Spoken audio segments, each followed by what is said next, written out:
Okay, so some issues here.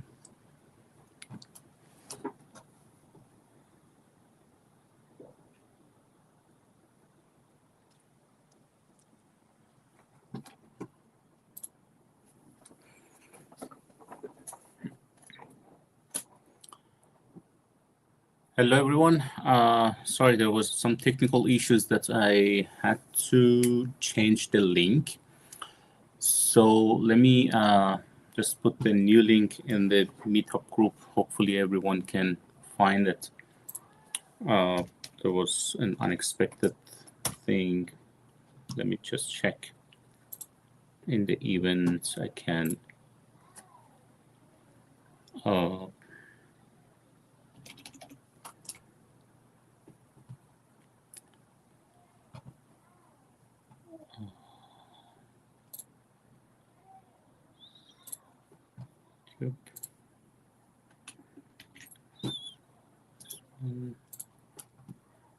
And let me, yeah, everyone seems are missing the link. I'm going to just quickly update it.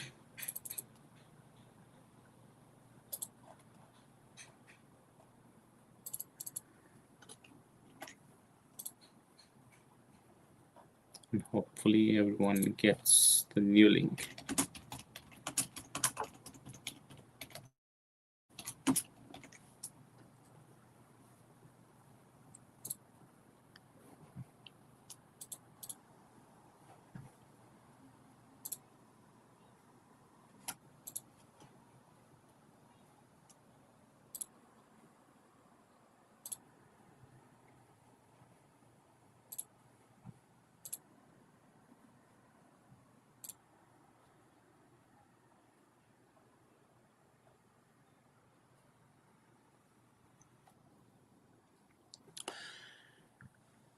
Cool. So sorry for this technical issue. I hope the others, just find the link and back to this channel again. Okay. And yeah, let's wait for the others to join. There was some issues with the StreamYard, where we are doing our streaming. So yeah, it didn't like us.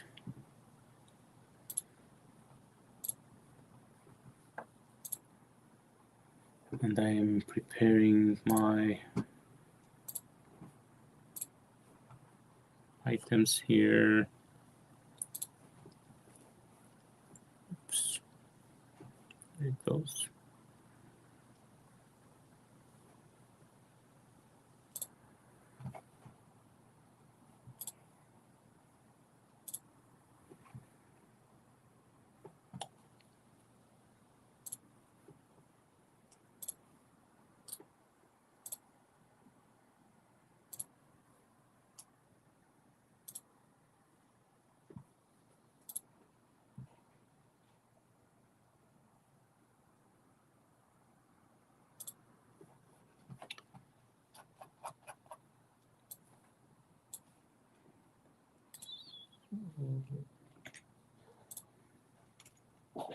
Okay, guys, in the chat, you can just let me know what's happening and how are you with your studying? Have you got your voucher or not? Just stay tuned.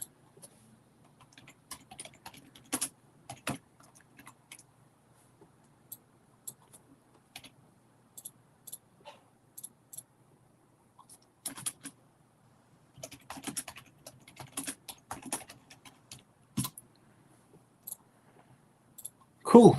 I think I'm good for now, and we can kick it off. So let me bring my stuffs up and start the session. Awesome.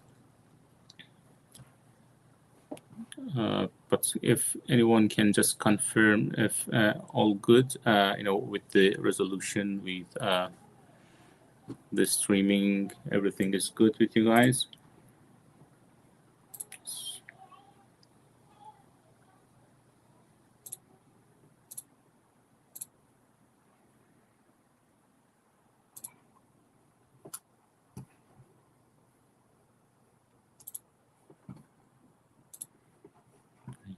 Up, also this one, bring it up, share my screen.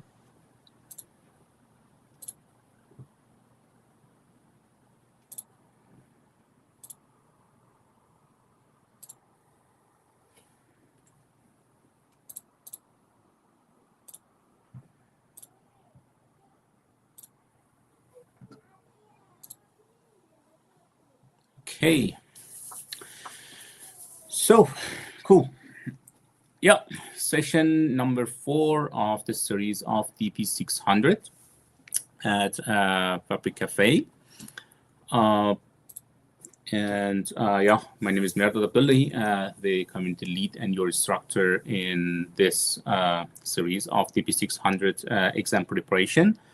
I'm based in Vancouver, Canada, and yeah, happy to be here at Microsoft Fabric Café, a global community born in Microsoft Learn with almost 6,000 members around the globe, with focusing on Fabric and Power BI. We have the weekly sessions for those who don't know about our sessions. And here are our social information that you can just find us on YouTube channel. Feel free to subscribe on that and share with your friends. And on our LinkedIn page, we do our announcements on the community groups and also the Fabric community group. You can just start the discussions and find your peers. And in the meetup group, for sure, you can just find the next sessions, do the RSVP and rate the sessions. There's a code of conduct when you join the live sessions. Thank you very much for adhering to that. And let's jump into the actual discussion that we have, session number 4. In the previous sessions, we have covered this, green highlighted green stuffs, and today I'm going to just wrap it up. And it may be a bit longer than the previous ones, at maybe 2 hours and a half or 3 hours, depending how complex it will be for us. But we will talk about semantic models firstly, and then we work on the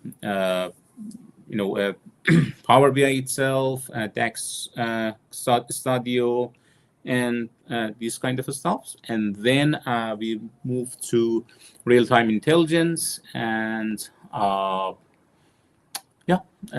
just some deployment pipelines between the workspaces for doing the CI/CD.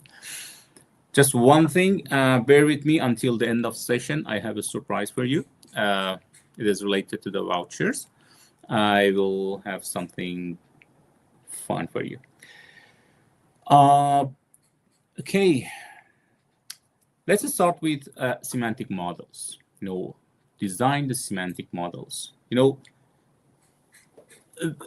First of all, let's say what is semantic model? It is if you're familiar with the Power BI and you are coming from that world, of course you know that.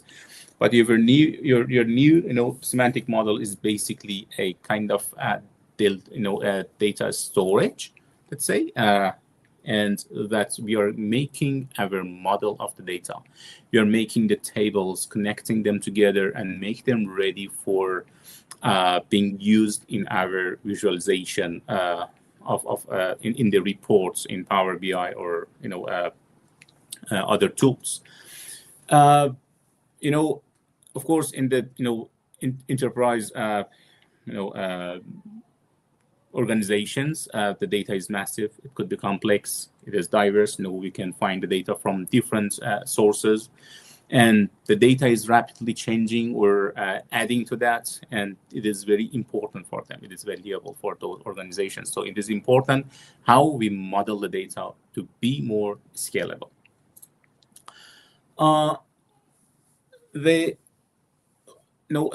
Basically, the scalability is how our data, our model is going to be flexible. In the case of when a data is grown, actually, the number of records are growing for, let's say, for a retail store like Walmart, right? Every day they are adding millions of records to their database. So the data is growing, and our system should be scalable. Should just answer in the right time for any request is coming to, and it is important that we reduce the complexity of the whole data. Let's say in our transactional data and also in our data warehouse, we have a bunch of tables, but in the model we are going to just resolve the complexities and make it more understandable for data analysts. They only want to think about data. They don't have to follow the full details of the business. So it is very important to have a scalable semantic model.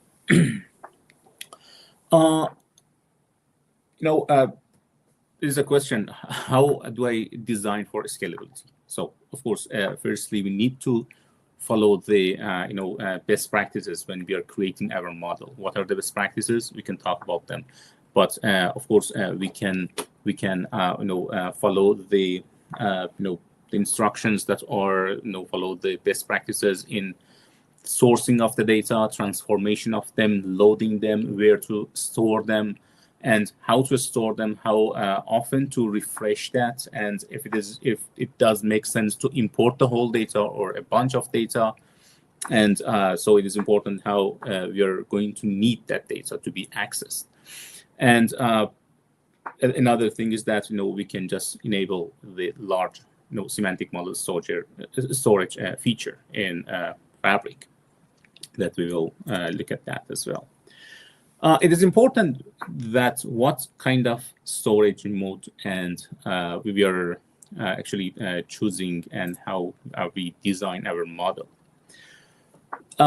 First of all, let's go to the Fabric portal and see where this basically semantic model is going to fall in, and where we can find it. The semantic model, let me bring it. Yeah. Sorry.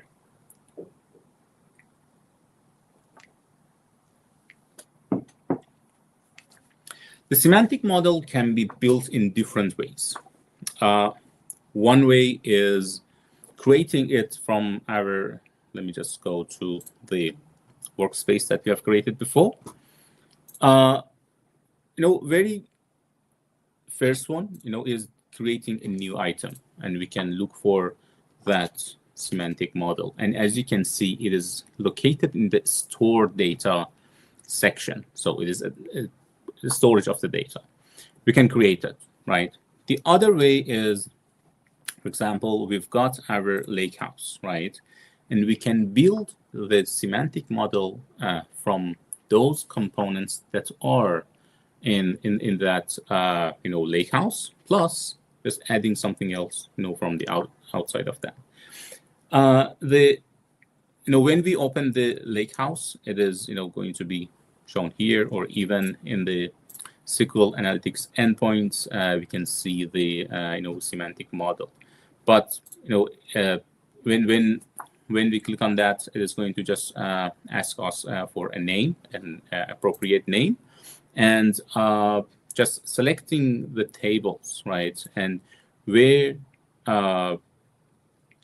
the in what workspace we are looking for basically the just to create that semantic model.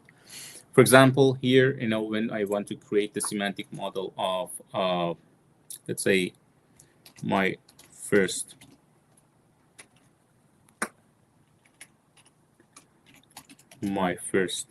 semantic model in Lakehouse, let's say. And I'm going to just choose the tables that I've got. Have a fact cell and dimension of city, and just confirm it. Then all those tables are going to be selected tables are going to be loaded in my model. That's it. I don't want to dig deeper, but let's see what are the available options firstly, and then we can available options in the semantic model, and then we can just back to the slides.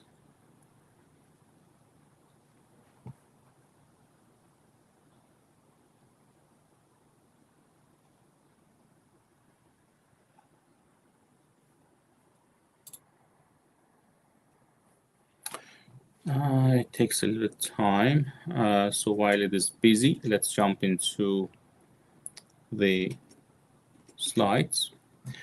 So it is important that what kind of storage mode we are choosing for each table that we are loading, basically into our semantic model. We are adding that to our semantic model.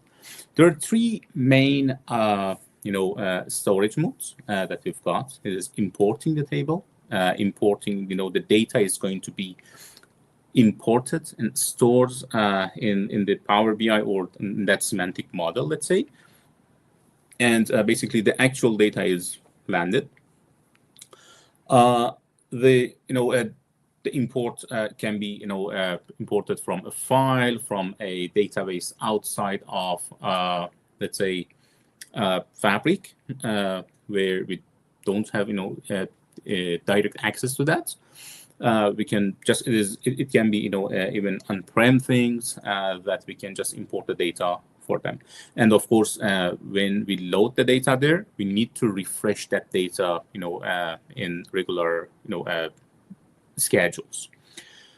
The next type of the storage mode is a direct query, where we cannot or we don't want to import the data, right? It is going to connect to our data source, and only the metadata of those tables are going to be stored in our semantic model or in the Power BI, let's say. It supports limited transformations because it is landed in that data source. We are not loading them. We are not doing the full transformations in our Power Query. And but the good thing is that it is always up to date, and we are always getting the last data from that data source. Of course, there are lots of limitations there, but the important thing is that when we use the direct query, right? The direct query is going to be used when, for example, the data is 300 million rows that we don't want to import them, and it doesn't make sense to import them, or when a data source is rapidly growing and changing, let's say, and there is no time just for bringing them in, transform them, and just push it to the semantic model. So it is better to have a direct link, a direct query to that data source, and just get the data that we need for our analysis. These two were in previously they have been in Power BI for years, but with Fabric, direct link was added, so it is going to be connected to the Fabric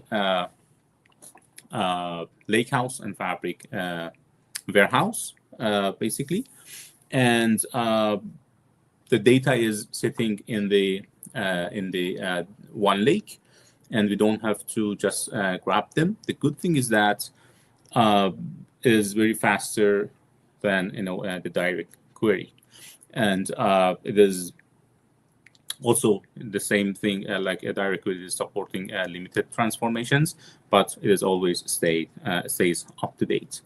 And when it comes to the combination of one of these guys, right? One side is import, the other side is direct query. When we create a model like this, it is called composite models, which is combining these two. However, when we create the direct lake mode, we can import the data, and it is also called composite. There are other, basically detailed type of the storage mode that I listed them here. For the import, we talked about that. In Power, when this actually slide is showing when these kind of storage modes are going to be available for us to choose from, or when we, for example, select a table, when they are going to be applied, and it is the only the only basically option that we have. For the import mode in Power Desktop and Power BI web modeling, or let's say Fabric modeling, for almost all data sources, when you select get data and use Power Query. So it is going to be only a snapshot of that data, and you need to refresh that, as I mentioned. We have two types of direct lake. The direct lake on one lake, which is basically we get the data, we link our, basically load the tables and the metadata of them. When we choose the one lake catalog as a data source, and the data is not loaded, as we mentioned before. It is always there, but the data is scanned actually from the delta tables, right? Where it is a delta table, we can, just access that. The other type of the direct lake is on SQL Analytics endpoints. That is coming from what we just created, right, on the lakehouse or on the warehouse, or even the snapshots that we have created in the previous session for our warehouse, right? On top of that, also we can create these semantic models. There are some limitations there. For example, it is a direct query, right? There's a direct lake on those SQLs, but there's always a limit. And if your data is passing the guardrail in the Fabric, it is going to automatically, sorry. I hope it is better for you. It is basically, where was I? Yeah. There is a bit of the limitations. One of them is the falling back. Falling back for the direct lake on SQL Analytic endpoints, when you are, your data, the data that you are basically reading from is more than number of records. For example, in Fabric F2 capacity SKU, actually, when you have more than 300 million records, it is passing that guardrail, and automatically your direct lake is going to be changed to a direct query. So of course the performance of that is going to be lower.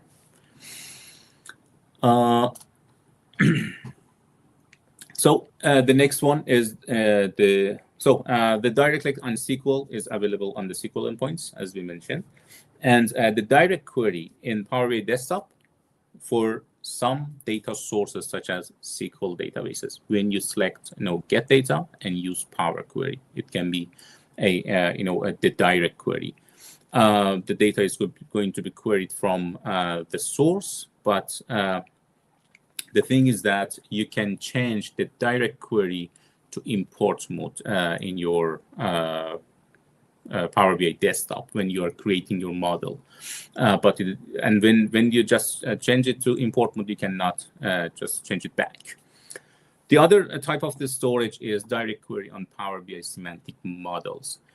So it is in Power BI desktop available. When you connect to a semantic model, which is in your Power BI service or in the Fabric, then basically you are making a live connection to your semantic model to get the data from. And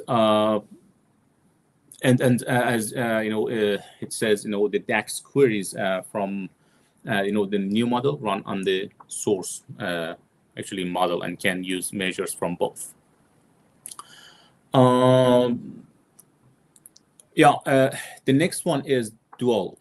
So for the dual, it is only in the Power BI desktop that when you have the direct query mode, and you can just switch between import and direct query, right? And in this case, you are just letting Power BI to just make the decision where import the data and where do the direct query based on the circumstances that are available at that point in time. So the thing is that the relationships are going to be limited for these type of the storage mode, and for the hybrid one, which is more complex stuff, that is going to be only available in the enterprise mode. In the premium, mode and capacity. That is basically in this hybrid is when you are activating your incremental refresh, and in those scenarios you have an import table, and you can just put some part of that in the archive section dynamically, and in one section of that, which is the data from your previous run until the data that is in your transactional database or your data warehouse, or the source of the data wherever it is, you can just it is going to just make a direct query. So it is going to be a hybrid, and it is only available in basically to implement that you need to just have access to the Power BI desktop. So let's go to the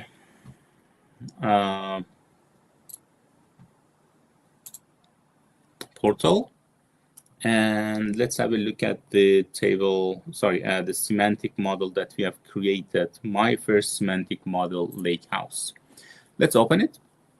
So what does it give us at the first stage? It is just going to just give us some high-level information and when it was refreshed. The refresh is what we discussed, the import, if it is in import mode, it is going to bring the data in. If it is in the direct query or direct lake, this refresh is basically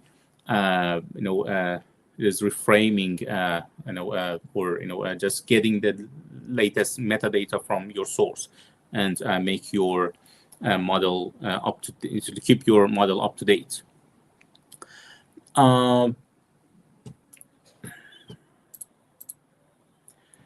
And the next thing is, you can just refresh that, or schedule your refresh.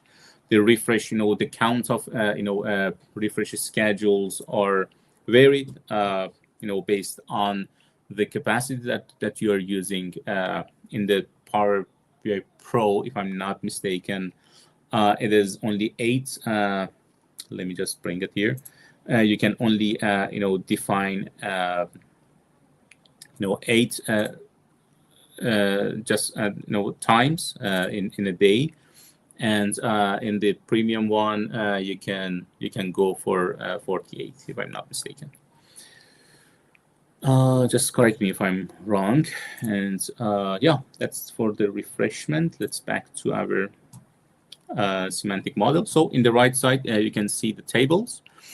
And on top, you can, just analyze it in Excel. If you're, comfortable in Excel, you can explore it. You can share it with others. But sharing, you can just give others access to, allow recipients to modify this, semantic model, allow, recipients to share this semantic model with others, allow them to build content with the data associated with this semantic model. And if we are going to send any email notification for those guys, we are adding to them.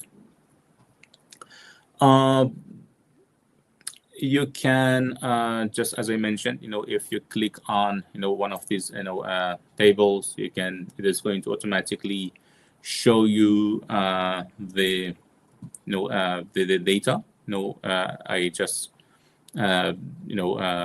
ticked for the whole table. It may take a bit long. These tables are sitting in the lakehouse. So it may take time to load it a little bit. I don't know how long, but I would prefer to look at the data somewhere else. Let me check if the only city name is going to be loaded here.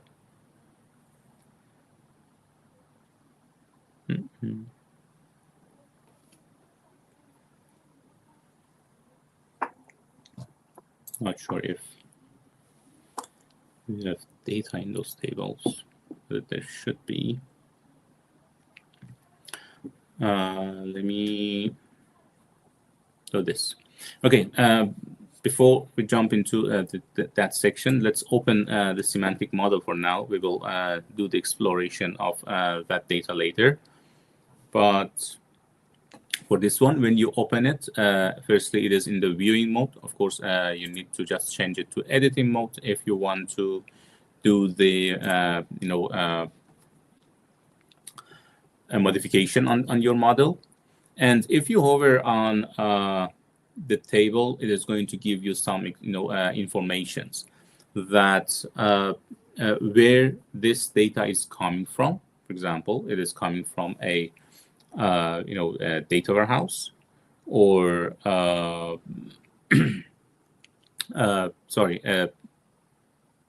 from this SQL Analytics endpoint I'm in. The storage mode is direct lake. What table is it? And there is no relationship between these two yet, but we can create one. And when you put it in the editing mode, of course, the top ribbon is going to be enabled for you. And you can see, you can add the measures. We will talk about them. No worries.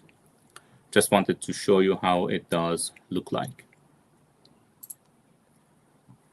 And while we are here, you can just create a new report on top of this.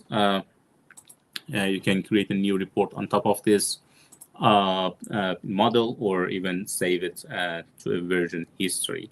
So it is going to give you a history. Only 5 histories are going to be shown here.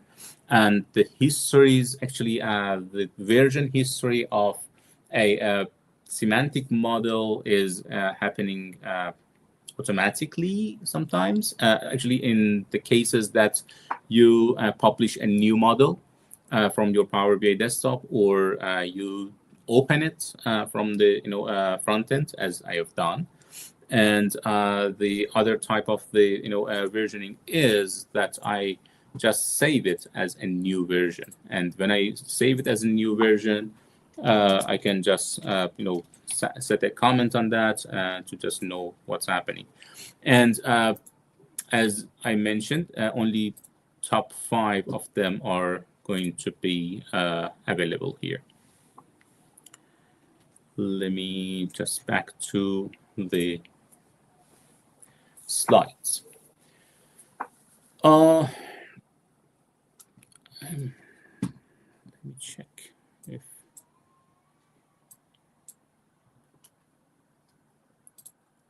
hopefully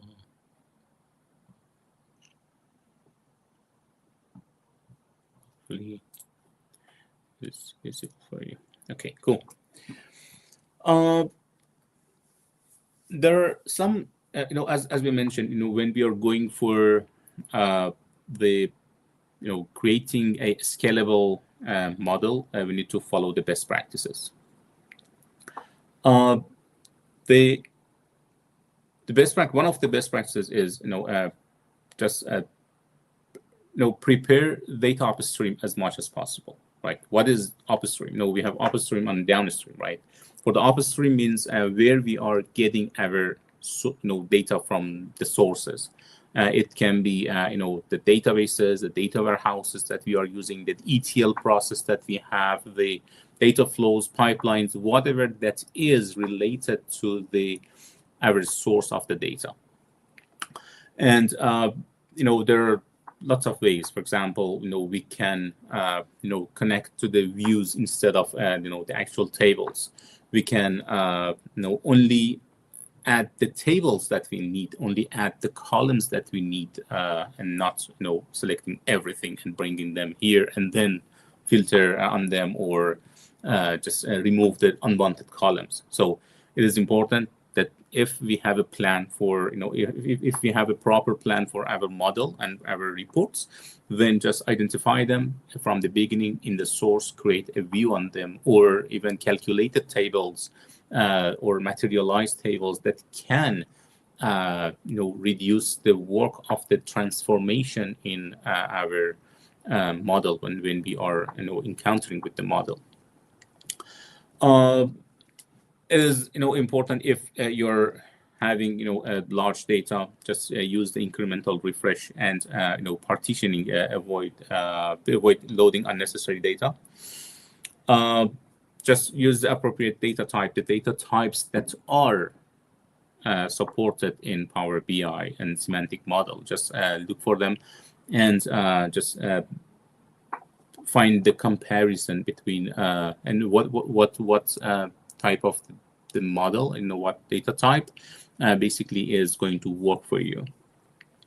And just make sure, just one of the examples that is brought here. For example, use integer as your ID columns instead of the strings, right? And try to push more,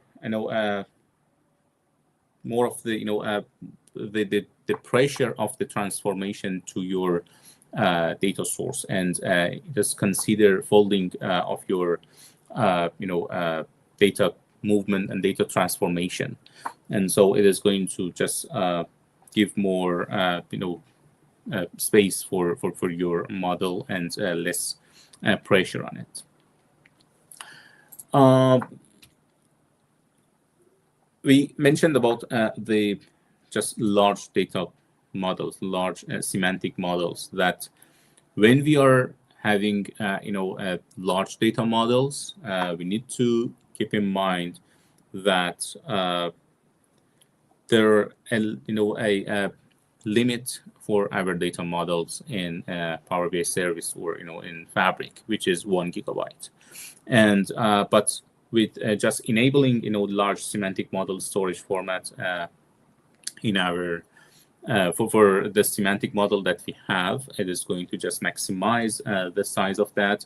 It is going to give it more space for doing the data transformation and also all of the queries that we have in our semantic model. Where to find it? Let's jump into the slide. To the portal, and when we go to our workspace, we can find the semantic model that we've got, and click on settings, 3 dots, and click on settings. You can go to this large semantic model storage format. It is automatically changed to on because it is linked to the direct link. And when you publish it from your Power BI desktop, initially it is off, but it is going to be on after the first refresh, I think.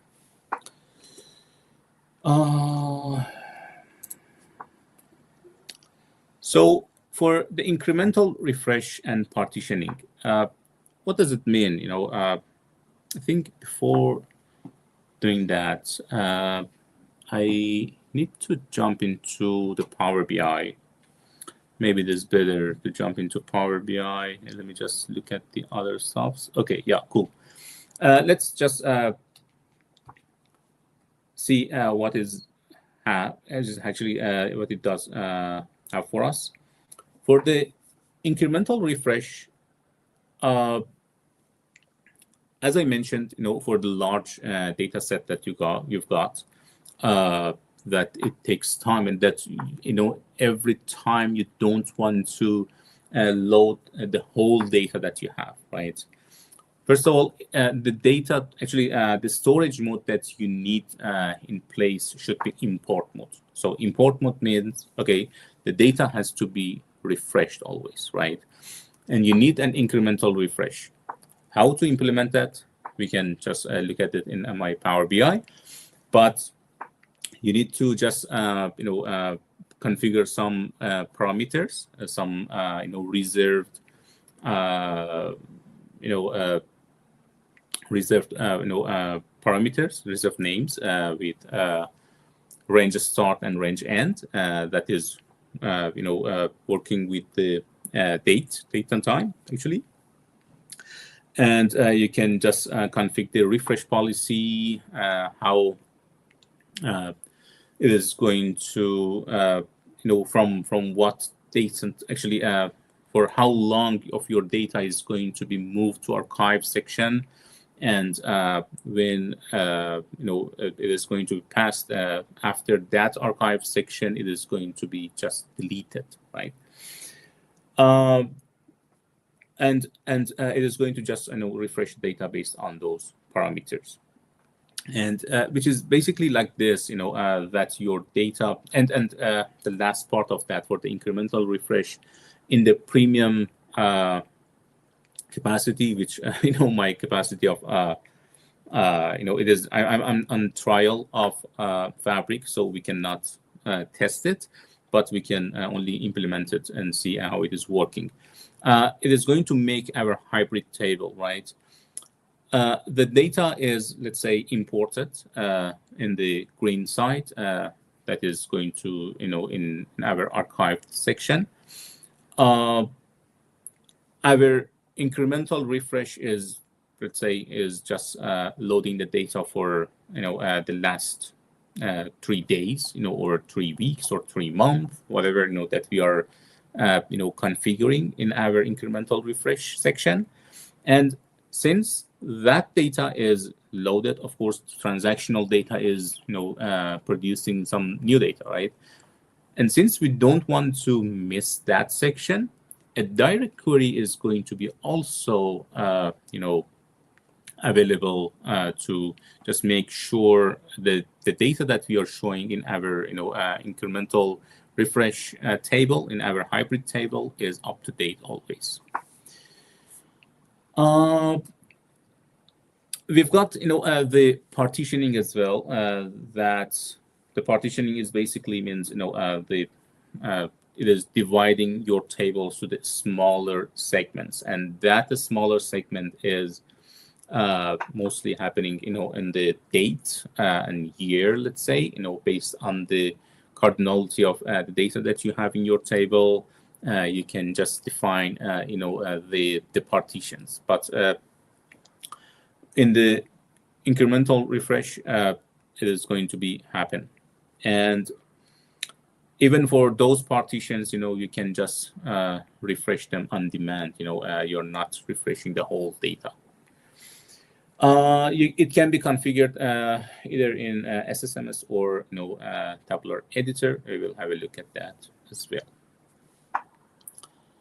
Cool. Let me connect to my Power BI. And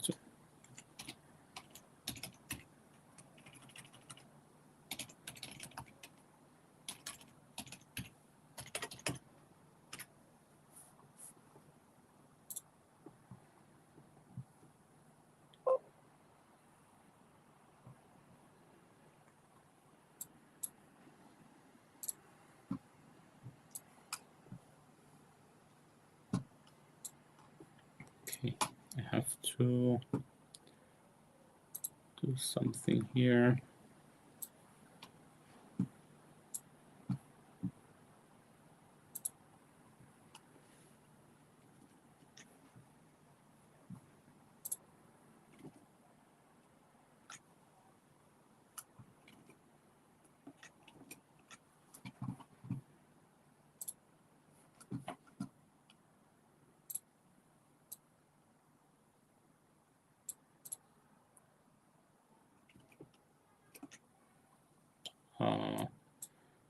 Just trying to bring it up.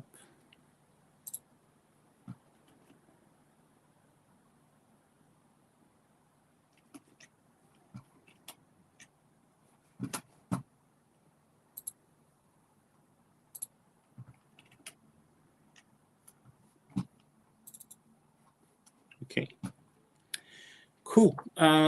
So here, let me make sure that I have you all here. Okay. In the data, actually, sorry, in the Power BI,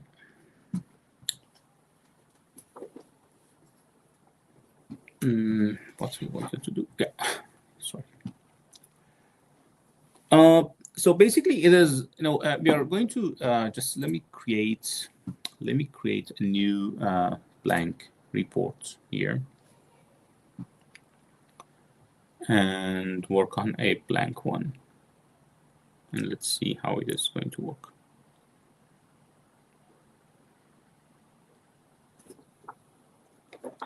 What I want to do in the Power BI is connecting to a SQL server to import the data. It is Azure SQL Server to import the data and just make the relationship between them, then set the incremental refresh and just publish it to our model.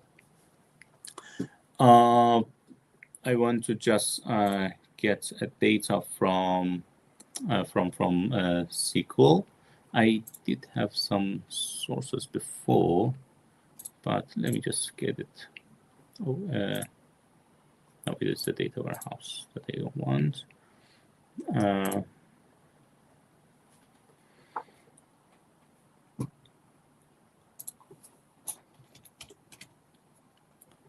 The Azure SQL, Azure SQL database. They have, let me just find it.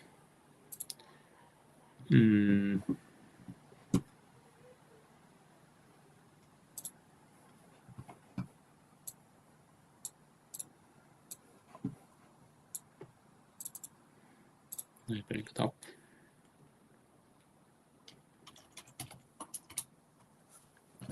Should get my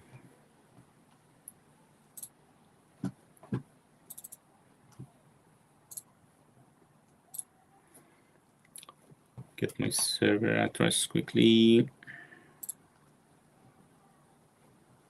Got the table here. So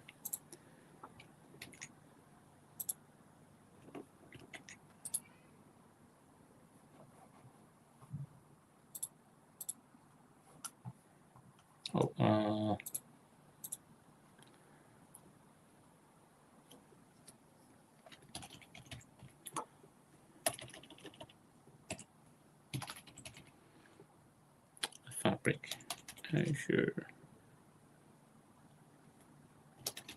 SQL Server dot database dot Windows.net,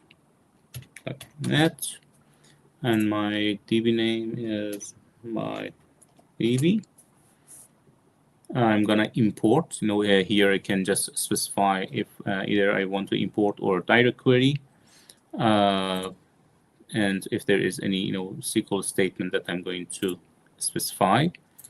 But it is going to use my current credentials that I have. If it works, if not, I have to go to the okay.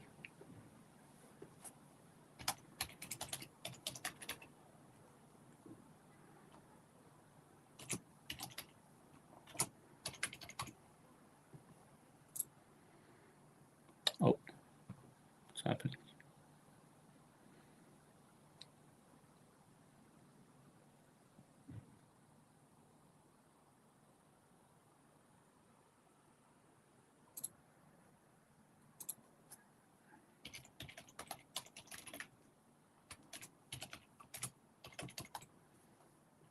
I'm using the right password here.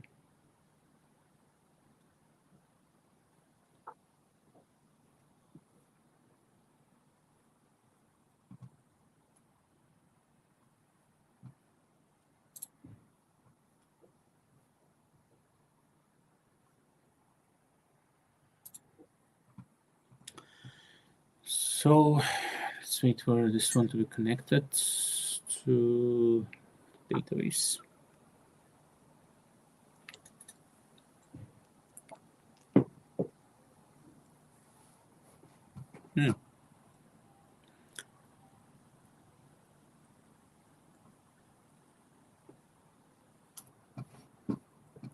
Make sure that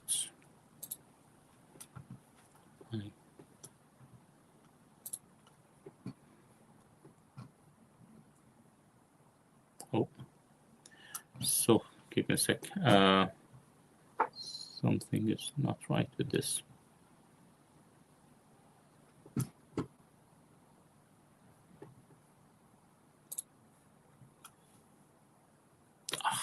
SQL admin, not the Fabric admin.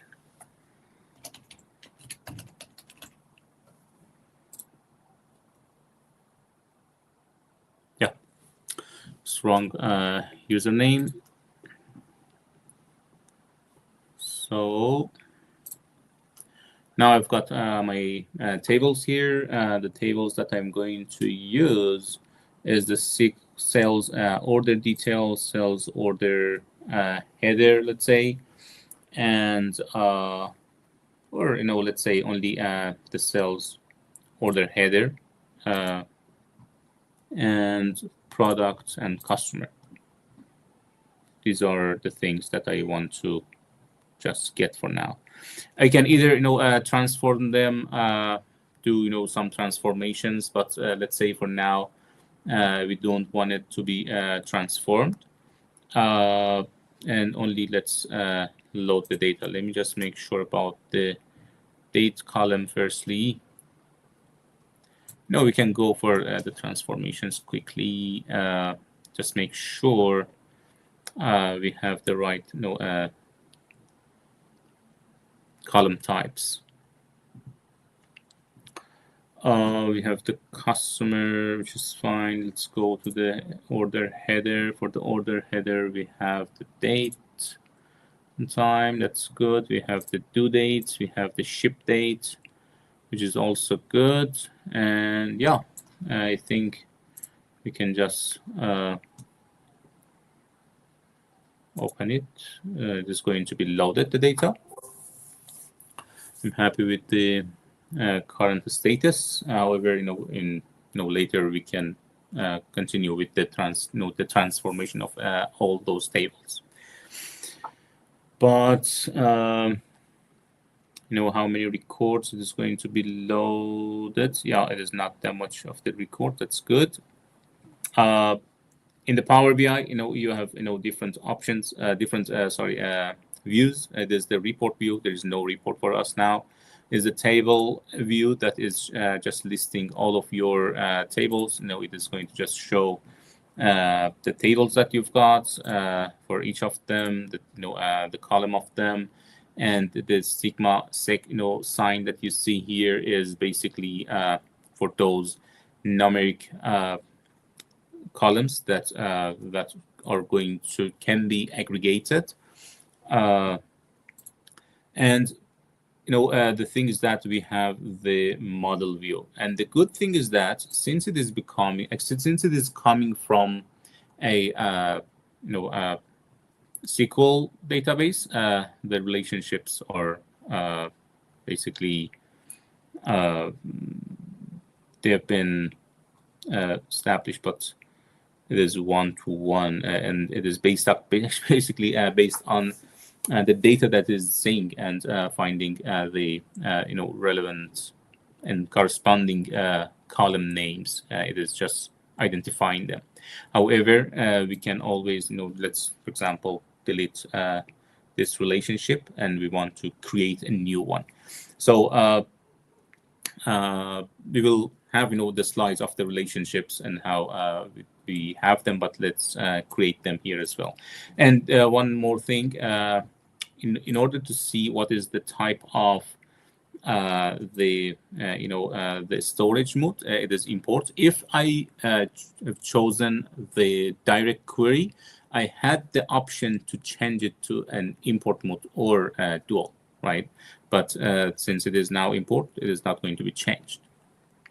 In the right side, I have the model and also the the tables.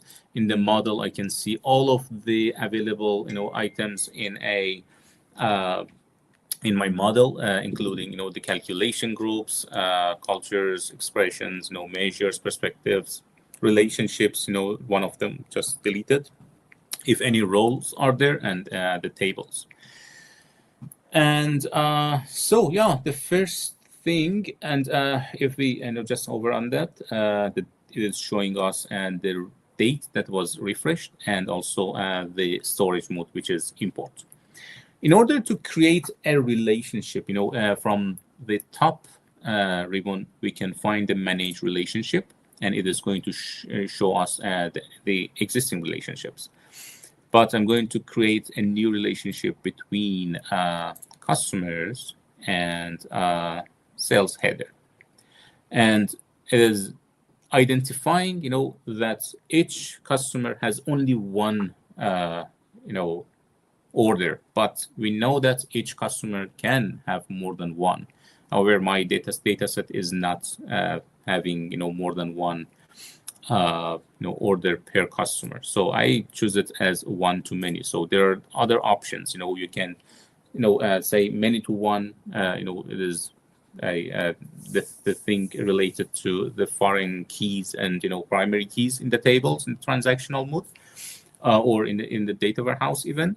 But here we can just choose from one of these cardinalities. It is many-to-one, one-to-many, one-to-one.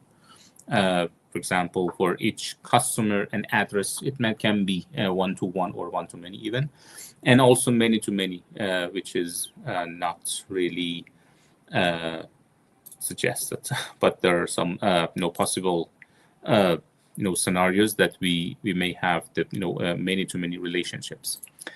The cross-filter direction means from one side you're filtering your report, your table, or it can be filtered from both sides. It is always better, I'm just giving you the best practices, but it really varies based on your scenarios and use cases. But the performance of the single is much better than the both, or even in the cardinalities, one-to-one is the best. One-to-many, one-to-one basically means that you couldn't put the data from both tables in one because of lots of reasons. If it is a a common dimension or a common table for to be used other places as well, but in terms of the performance, one-to-many is the best. Then it is going to be many-to-many. You can make this relationship active. What does it mean? It happens that we have more than one relationships between two tables. As an example, we have the date columns in this sales order header. Let's have a look at them. We have the due date, we have modified date, we have the order date, we have ship date, we have purchase date. We have the delivery date, let's say. But and all of them are going to be linked to our in relationship to our date table. So in that case, we need to just make that connection, make that relationship between our date table and this sales table. So only one of them can be active, but it doesn't mean we cannot create more. If we make one active, the other one is going to be inactive.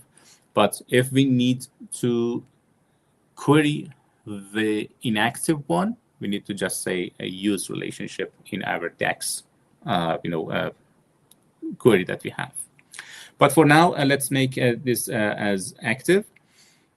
This is just applying security filter in both directions. And the other one, assume referential integrity, is only available for the direct query. When we actually load our tables at the table as direct query, we are just assuming that the data in the source is integrated. And for example, if we have any customer ID in our sales table, of course we have a corresponding customer record in our customer table. So let's just create it, and it has been created between these two tables. So for we of course we need a date table always, and there are the next sections that we are going to talk about. But let's firstly implement the incremental refresh, right? Before that, we need to firstly create the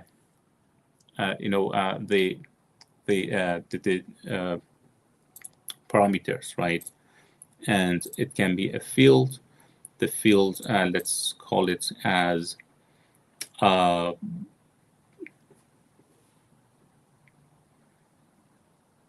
sorry.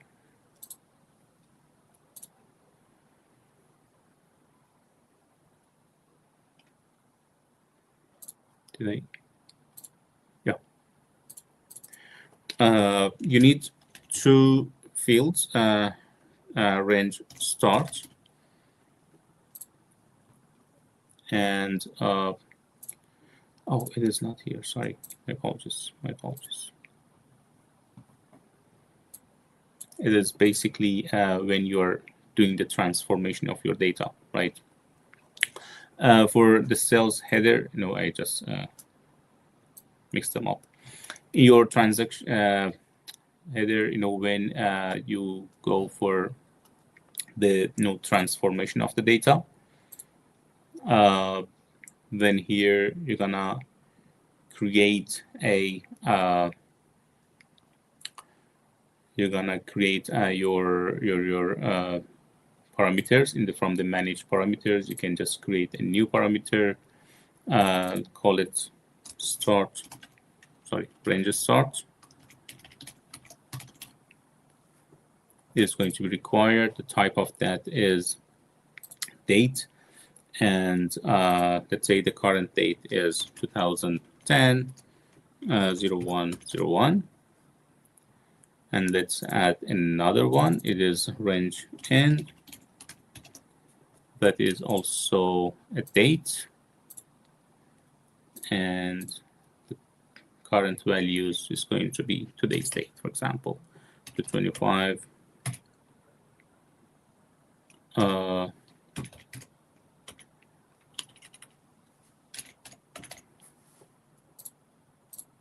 Okay, this is the first step that we do.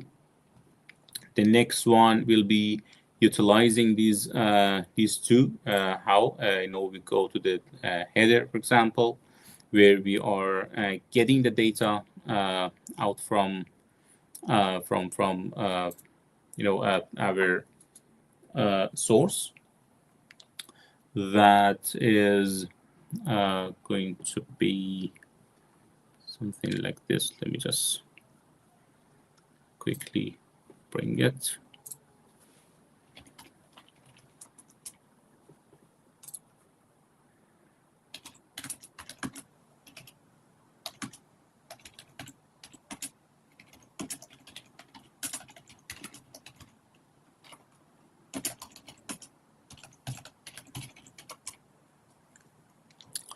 So in here, if there's no enough space for you, you can just open it like this, and for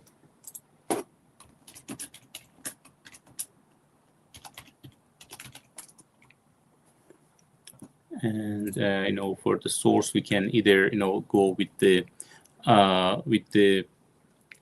this code. Let me just copy the code, bring it in, and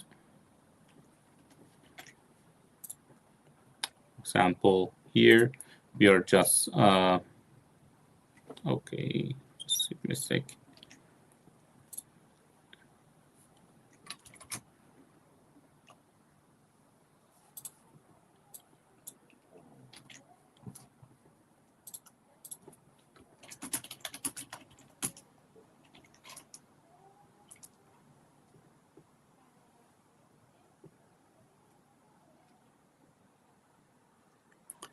Let me just quickly add the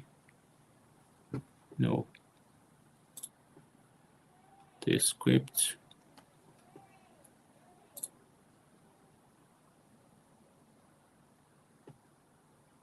Okay, yeah. Let's use this one. It's much better. And the database that we have was called MyDB. Yeah, MyDB.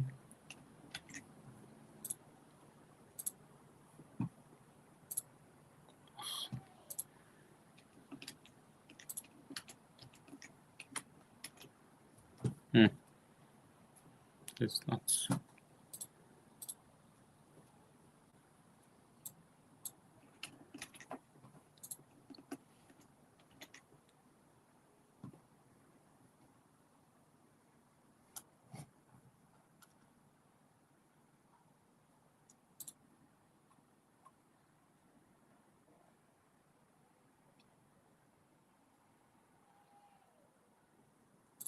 Maybe we can just add this filter instead.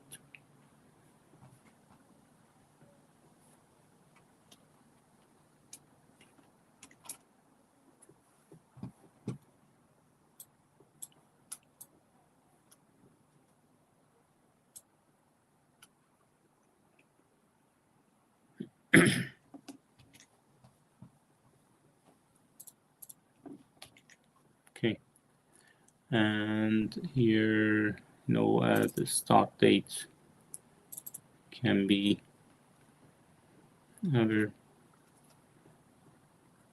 parameters, range start, and the end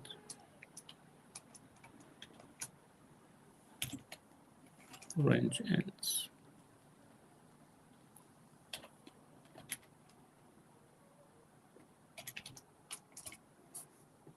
Okay, should be good, or still giving me the error.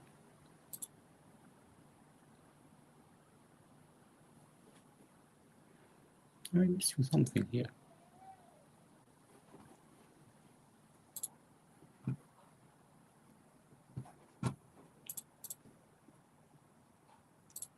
Why?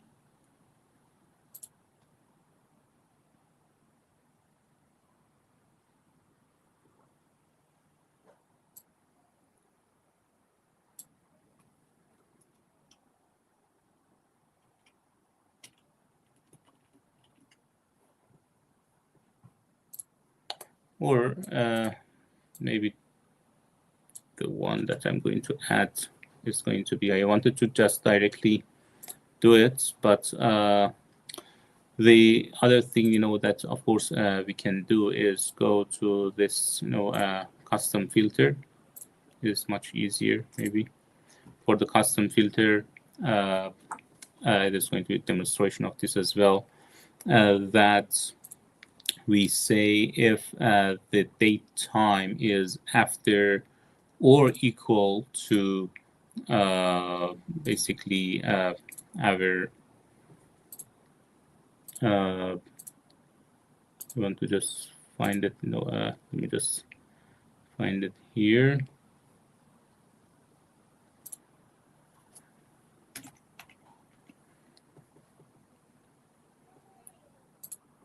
I cannot find it. It's strange. In the custom filter, should be able to see those parameters.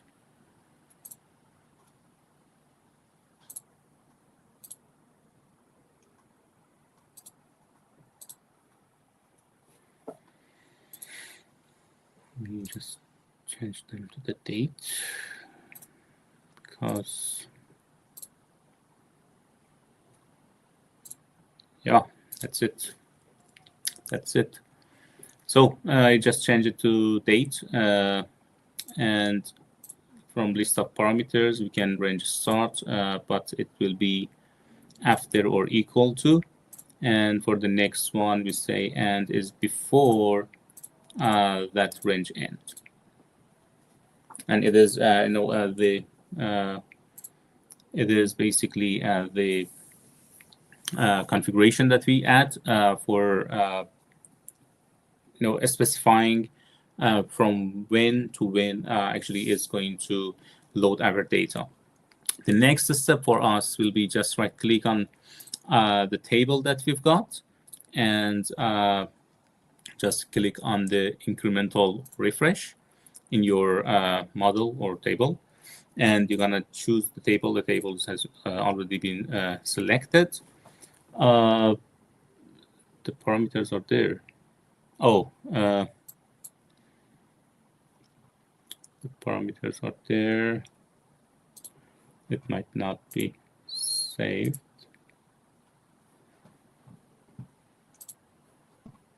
We have the parameters.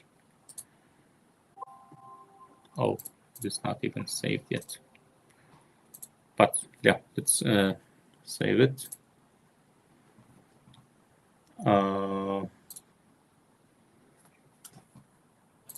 Gonna just create a new Power BI,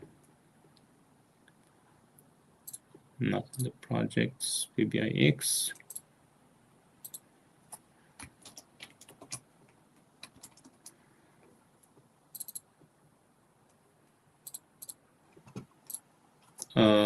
Desktop semantic model, let's say, and save it. So once it is saved, let's just try it again for the incremental refresh. It's still not working. The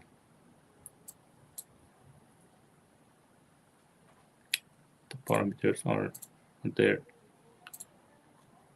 and don't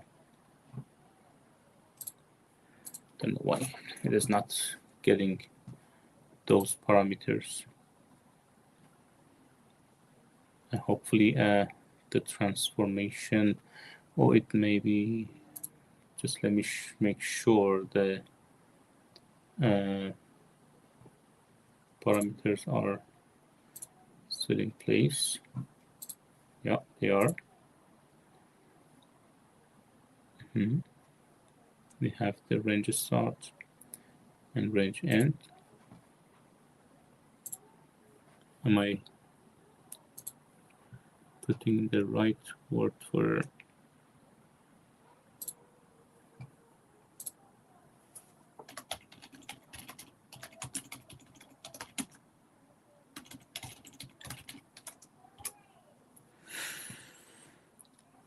Yep, it should be good. Oh, the type of that should be, that is maybe why. I did not choose the right type.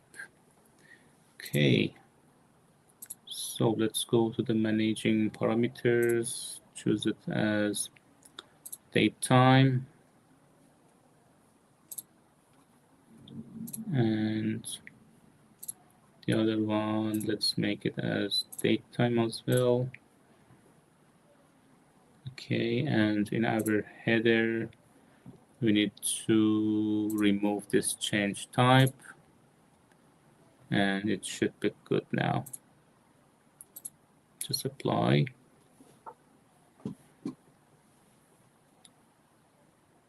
The incremental refresh is going to be, available when you are meeting all the, requirements. Hopefully it works for this time. Yeah, now it is available. Maybe it is a good opportunity for us to do it together to find the complexities sometimes. So set import and refresh range. We just choose it, and here we are basically defining the configuration and the policy of the incremental refresh. We choose when our data is going to be archived, right, before the refresh date. For example, let's say it is 5 years before the refresh date, right? So whatever data that we have, it is going to be archived here. And the incremental refresh data is going to be started, for example, for the last 1 day, and whatever that is added to my data in the transactional database or in my data warehouse since the last day is going to be refreshed. And here is the part that I was mentioning about, that only in the premium section is available, that we are going to get the latest data in the real time with direct query, which is making your hybrid tables. And we can just choose only refresh the complete day. If it is in the midday, don't refresh it, right? Don't bring it in. And of course, it is going to just take the change data. But I say only the complete day, or don't at the complete day, and that's good. And in the bottom, we can see just some visual of that to review it, how long we are going to load the data for. But let's just add it for 3 days for the incremental refresh. So once it is done, we can just publish it to the our semantic fabric and Power BI service. But before that, I want to just walk you through some other stuffs. Let me just jump into my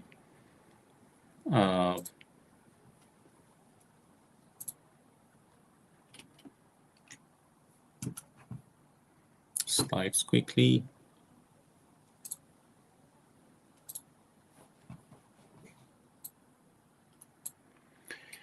For the relationships, so we talked about the type of relationships in our in the Power BI, but the best practice and the always recommended type of the schema is the star schema. That when you are creating your model, it is better and to just follow the star schema as much as is possible for you.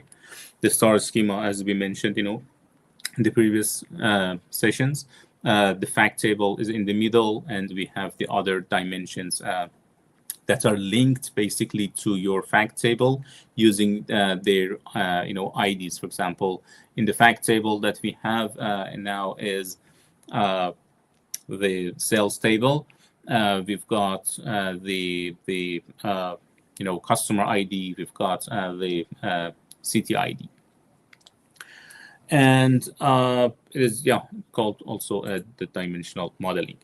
And to understand and know the relationships, the model relationship better, the relationships are basically going to only select those records that are related to the selected items. For example, if you start from the the category of the products, we can say the total sales of this category of product, the category A, and for the product of the red color is this amount, or it was in that year for that specific product was in this amount. So we can combine the filtering using our relationships. For setting up the relationships, we talked about that. It can be one to many, one to one, or many to one. There are some DAX functions for the DAX. We will just talk about that a bit later. That there are different DAX functions. For example, for the related one, it is using the active basically relationship, or for the third one, for the use relationship, it is basically using inactive relationship that we talked about.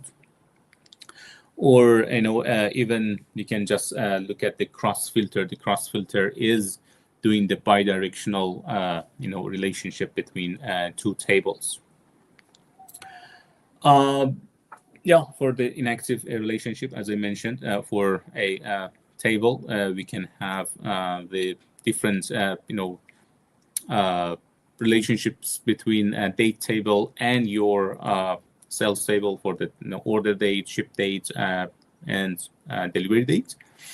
And then based on that selected one, of course, your visual is going to be updated.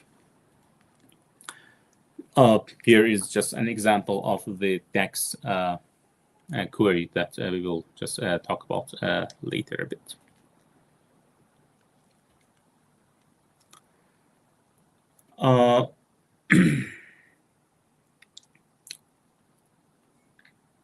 About the relationships. I don't want to stay on the relationships more than this. About the measures and basically DAX query. Before, let me firstly jump into my portal and go to the semantic model that we just created in our portal. I'm not talking about the Power BI desktop one, but the first semantic model that we have created from our lakehouse. There is an opportunity here, an item here, that you can write your DAX queries. So you can write the DAX queries, in different sections. It can be on this, portal. It can be in the DAX studio that we will cover a bit later. But these are the available options. And what you can do are, just exploring what you have. For example, let's have a look at the tables that we've got here. For instance, the first of all, we are going to just use evaluate. Evaluate, the table name is basically giving us the a selection of the records in that table. We can even make it more let's see if it's going to return anything. Just bring up the cache. It's all loading all the records in the sales table. I'm not sure how many we've got.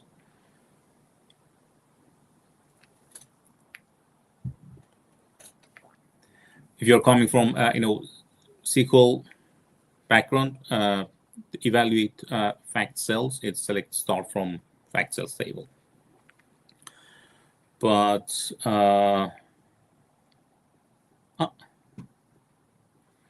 Yeah, it is actually it is consuming the memory and it is not loading everything. So what I'm going to do, I'm going to just say top n is top n number of that query, and the first one is just asking me for the number of records that it's going to bring back, and I'm just counting for 200 of them for now. And yeah,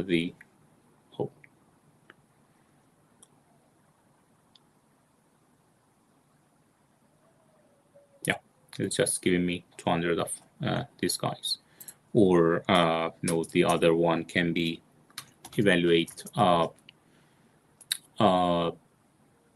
cells fact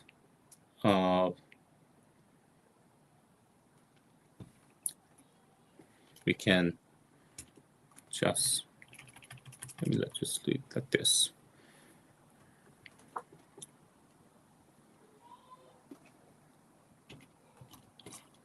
You can just go for a calculation, or let's go with the select columns. The table that we are going to select is fact cell, and then we can go for the columns that we've got. As an example, cells key, and the date of that, right?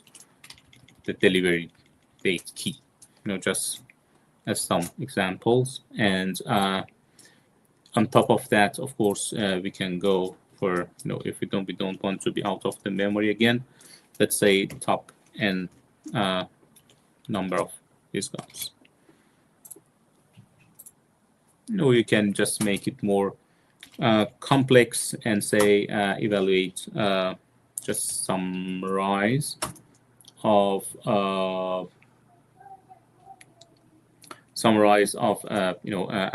table again, and let's say it is going to just grouping by. I can filter it. Sorry, it is grouping by. Let's just group it by city key, let's say, and then we can even go for a filter, or sorry. Oh, let's see. It is going to give us a aggregation of the number of them, basically. Or no, sorry, summarizing, just keeping the column name. And for evaluate again, we can just go for the calculate table, fact table. We can just filter, for example, I don't know what columns we've got here. The columns that we have are, let's just take the top 200 of them.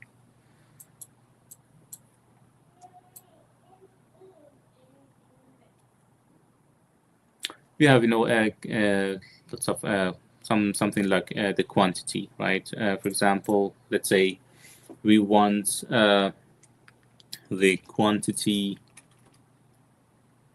the filter of fact cells,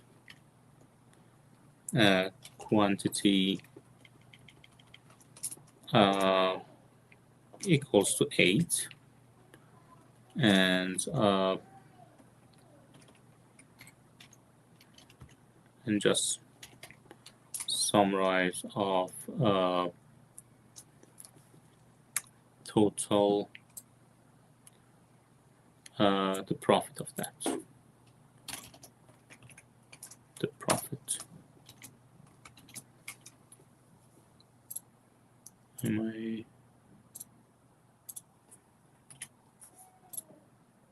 Very good. or am I still missing anything?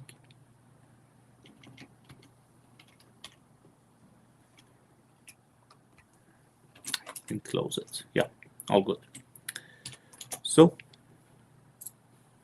we are filtering only for this quantity.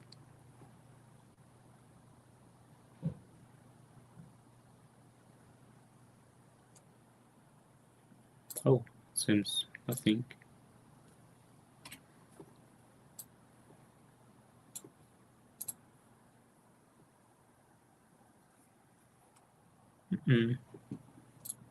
Nothing is coming through. Yeah, anyway. I think I had a nice expression here.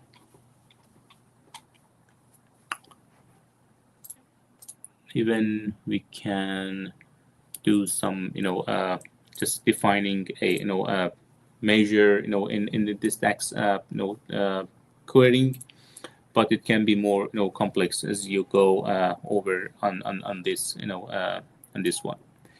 So that's good enough for this one. I just wanted to show you how you can, create your DAX queries in semantic model itself, and you can, if even if you just define a measure, it is going to give you opportunity to create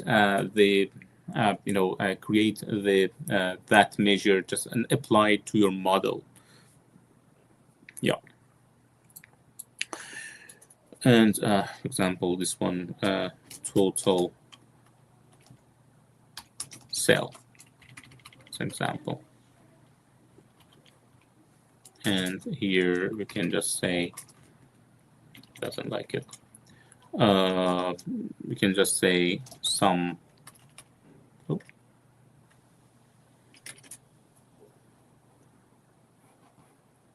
Let me check my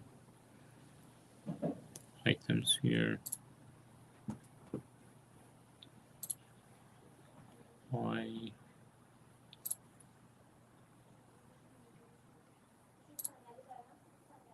Doesn't work.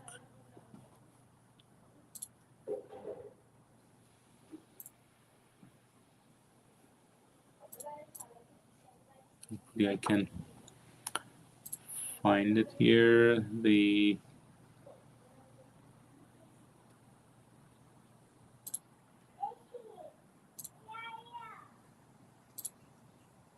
Yeah, I've got some here. So let me just take a copy of what I have from my previous items.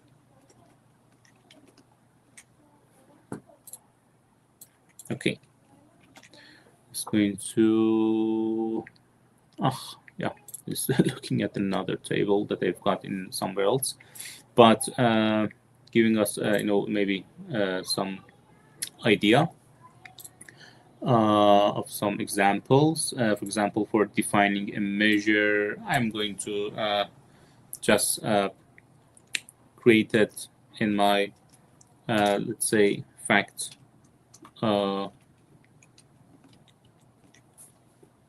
It is fact cell, and it is, let's call it as total cell. And here I've got my fact cell again, and let's say the fact cell, we should have something like quantity, and that quantity is going to be, I don't know, do we have something like a unit price? Yeah.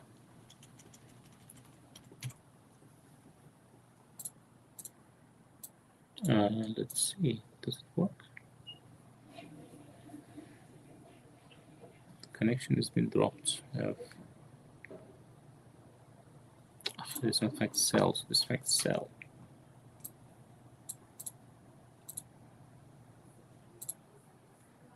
And this total cell should be good.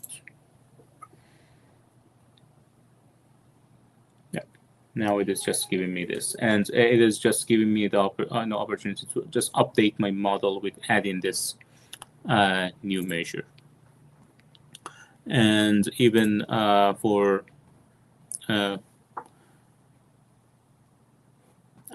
this question from Ashkan, can we have 2 or more fact tables in our model? Yeah, of course you can do that, but it is not recommended. You know, it depends on your use cases if you want to have more than one, you know, fact table in your model. But it is always better to keep your model, you know, as light as possible. And you know, if we go with that, you know, second fact table, it is going to basically have, you know, a galaxy of the stars, right? Maybe it is not going to be pure star schema. But yeah, it really up to you, and based on the the thing that you have. So yeah, the other example that we can use can be some, you know, filtering. So here I don't have any products. Let's have, you know, for summarize columns. We have done it, you know, above for this one, but it can be, you know, just having something like this to give us this total sale.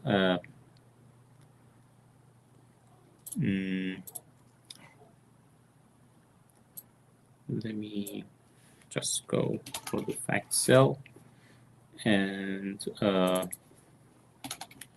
fact cell and fact cell quantity. If the quantity is more than 3, for example, it is going to use this total cell. What is the total cell? We just created this as a measure in this table, right? And it is going to just only use that one, right? So we can have, you know, the measures or the value cannot be determined. Let me just bring it in together and execute it the same at the same time. And maybe we can show you something else as well, which is nice also. As you can see in this, you know, selected execution, I have 2 evaluate you know, statements. One evaluate is only showing my you know, measure, only the measure. The other one is basically, you know, ordering that. Oh, it is again.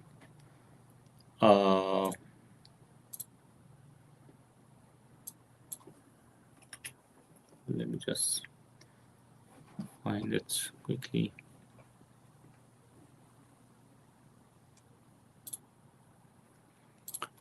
Where is I want to just here I want to say fact cell. Let's say by the city key. I don't have it, and it is hopefully it's going to work. And yeah, cool. As you can see, I have, you know, executed in actually 2 evaluate statements. One evaluate is only one row of the of my let me just find it, of my you know, measure, and the other one is the evaluation of the summarized columns, right? That it is basically 2 results, and here you can see just 2 result sets here. Result 1 is showing that the measure value. The other one is the measure value, but this time is grouped by the city key that I have here. Yeah, that's it. I don't want to dig more here. Let's back to our slides. Hopefully I didn't miss anything there. So we just wrote some DAX, and we did query our semantic model, the tables that are there. However, the semantic model that we covered, we explored is a direct lake one that is looking at the data in our lake house. But what is the DAX? DAX is a data analysis expression that we can create measures. We can query the data in semantic model. We can create new table. We can create new column, or even creating the quick measures from your visuals. When you are in the report mode. There are the library of functions and operations for sure that we used some of them. And you can just build formulas and expressions there, and as I mentioned, you can create these objects. In order to create measure, we will be back to the Power BI again, but we can just define it. And it is the good thing about the measures is that they are going to be computed on fly, and there will be less a performance impact on your model in comparison with the calculated columns. I will let you know what the calculated columns are. And they are responsive to interactions. For example, if you have a selected city or selected filter in whatever, that value of the measure is going to be just up and down. It can keep the filters basically. And when you add it, it is going to be just indicated by a calculator icon. We will create it quickly. And about the filtering, as I mentioned, you can just create the filters based on your basically dimension tables that are in relationship with your fact table.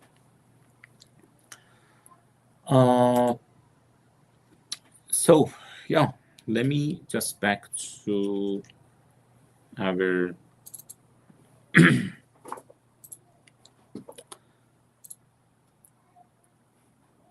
yeah, cool.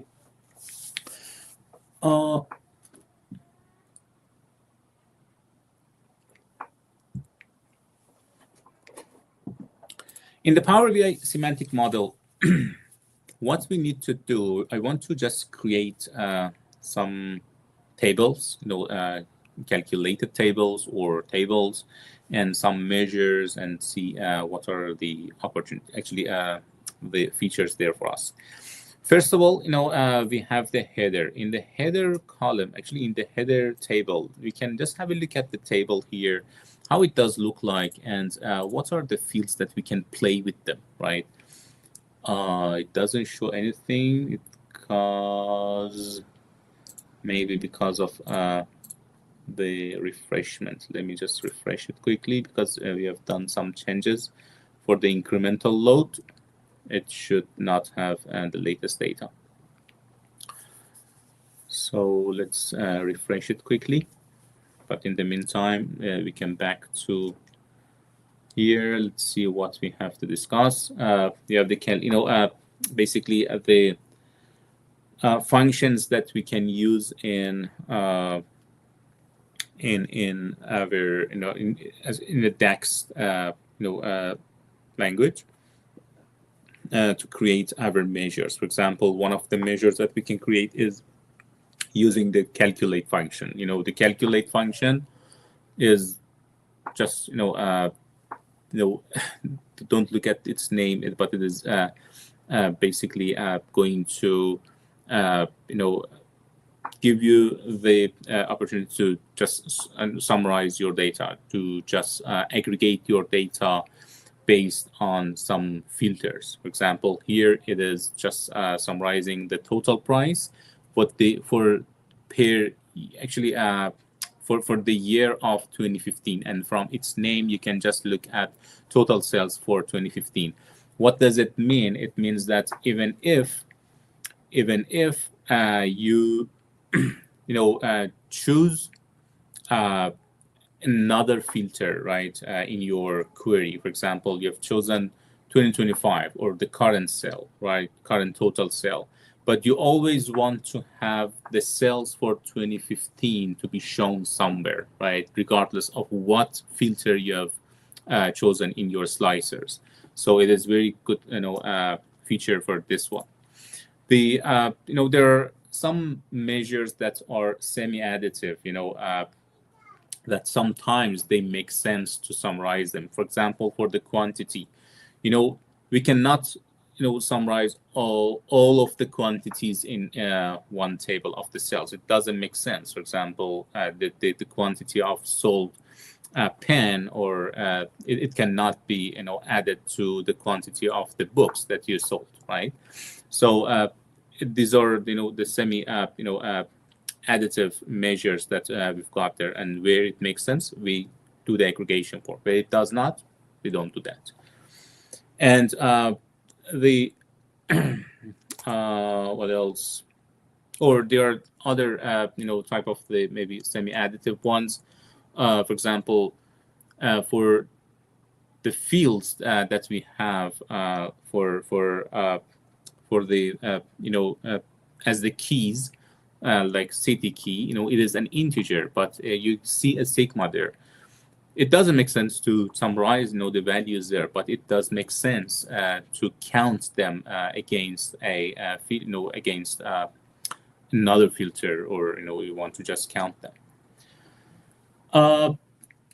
In order to, of course, a semantic model is nothing if we don't have it actually is senseless if we don't have any date table in it.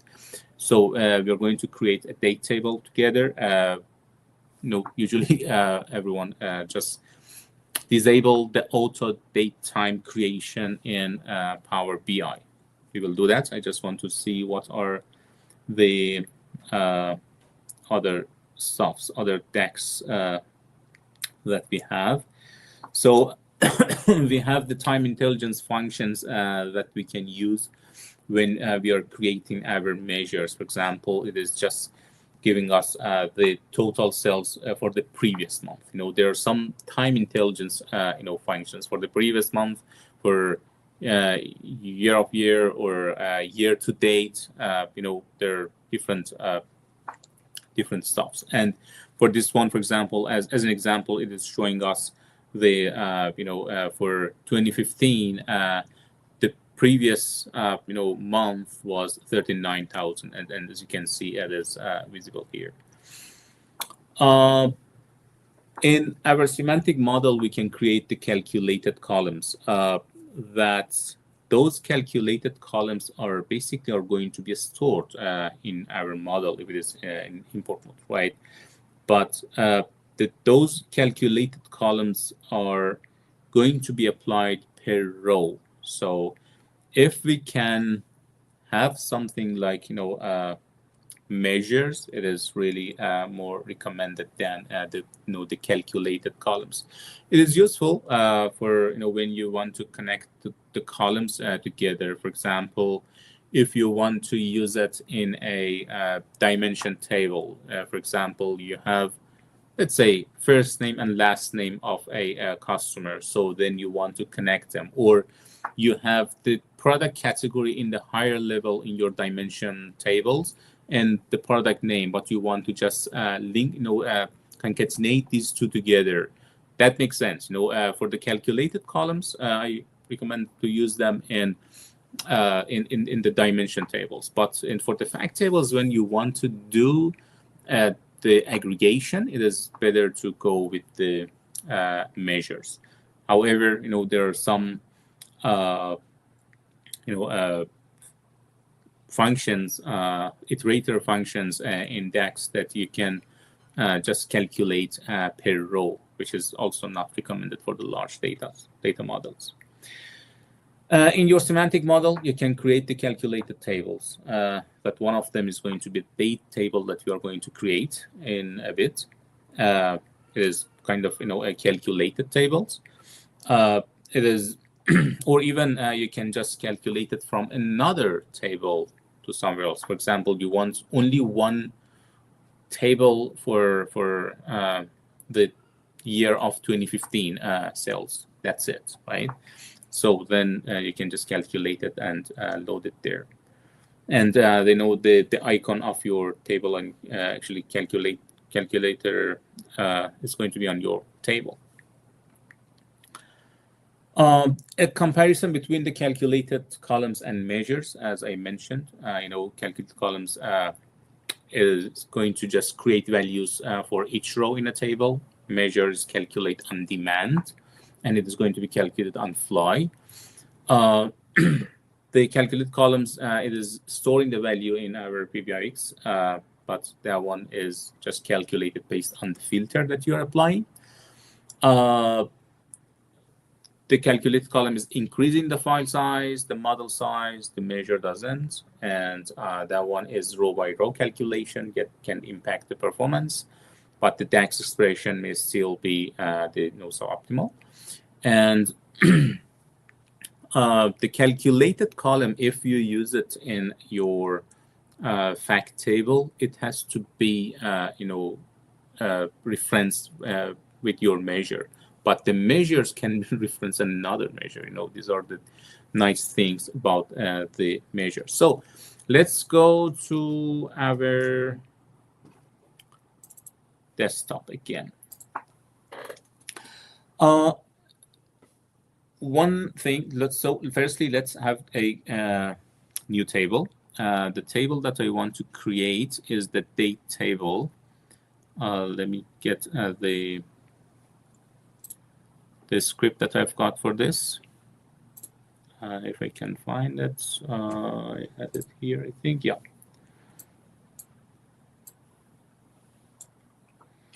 Don't have to write it. So, did I click on it? Yeah, just new table. When you click on the new table, it is going to just show the the expression here that you can just use your own table. And here is a nice function, calendar auto is going to just create it. And I've added actually some other fields here. We have the date. Yeah, that's good. And then just let's save it. When we save it, the table is going to be created here, like date table. And let's just close this guy, and we can have a look at the data, how the data has been loaded, in a second for this guy. And the data has been loaded automatically, but based on the data that I have in my tables here. However, I can give it the exact date that I want in my calendar. However, let's keep it to this, and let's go back to our model and create the relationships between these two tables. So the table is going to be my date table, and the other one, let's have it for the header. And for header, it is going to be this date. And for header, I have the due date, for example, or I want it for the order date. It is one by one. I want to say one to many and make it active. Hopefully it is going to work. And we can also add another one with the same column on the header, and this time I'm going to just show you as ship date. And as you can see, automatically this one is unselected, right? And if we make it selected, it is going to give us the warning here. There are ambiguous paths between these two, so I'm not going to make it as active. And it is going to just look like this, that one of those lines are going to be dashed like this, as just showing as inactive, basically relationship. So I'm not sure if still my data is not showing there, because, oh, remember, in the incremental load that I created for that table, I mentioned about some years to be archived, and the data that I had in that table goes back to 2002. So let's make it as 30 years, to be archived, and then load the data. Maybe that is why it is not showing my records. So let's see how many records have been loaded for my header table. Nothing still. Oh, interesting. There might be some issues with the load. I want to just check. Let's switch it off for now and do another refreshment and see if it is the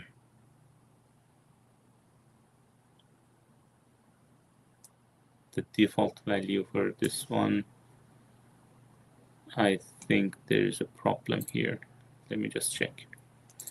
For the transformation, I wish I could just change the parameters. Let me just check the parameters that I've got.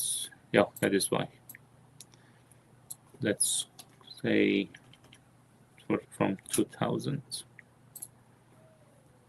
Just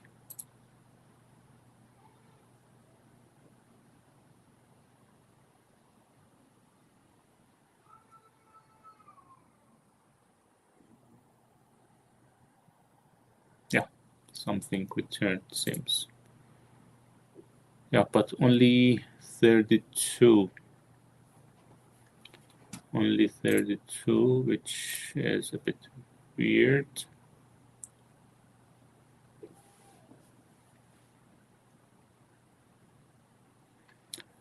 I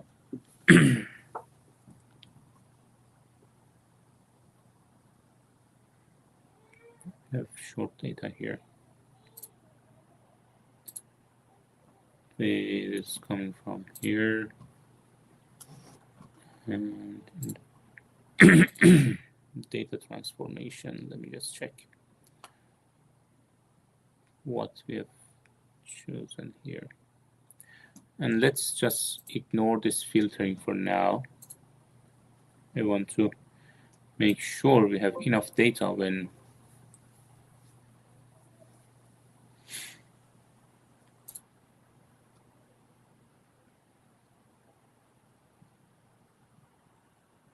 it's only 32. Okay, that's good. Okay, if it is only 32, that's good. The order date is only for 2008. That I wanted really more data. Check.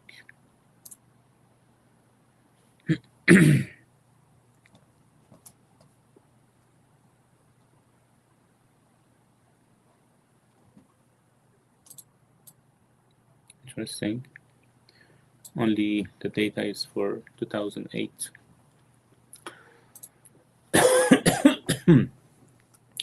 Cool. Let's stick to the plan that we have. So we have created the date table. Let's just put some visuals here. For example, a bar chart. Just I don't want the stacked one. A simple chart. And the header table that I've got. I want the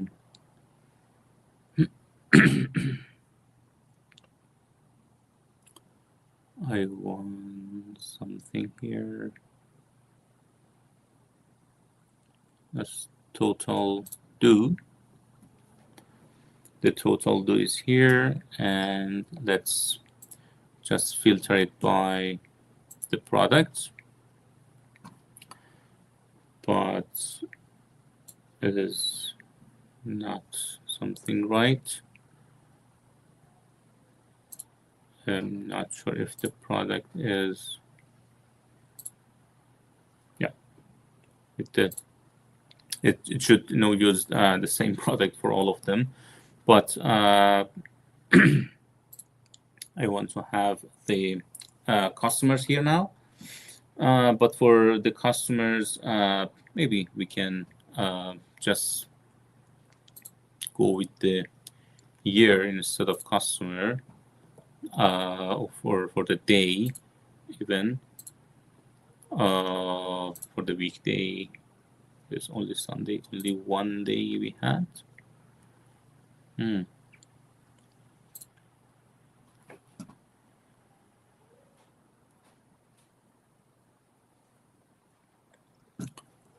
Shouldn't be this. No, unfortunately, our data model is not good enough. All of them are in the same day. The order date that we have. I wanted some more data, to be honest. Let me check why this data is not giving me the full.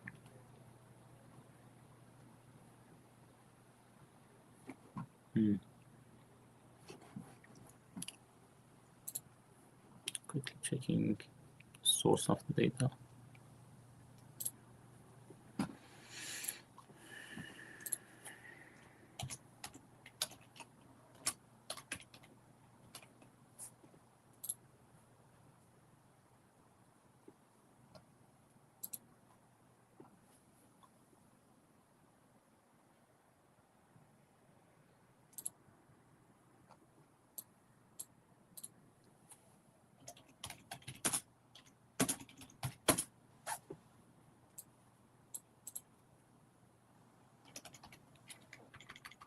Sales header, see.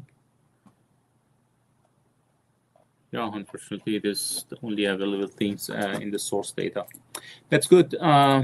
Just wanted to show you some nice stuffs, but we have shown the date table, how to create it, and how it is working with the columns that we've got, with the functions that we have. On the other side, we can create some measures, and let's just add one measure for the table of sales header, and let's call it total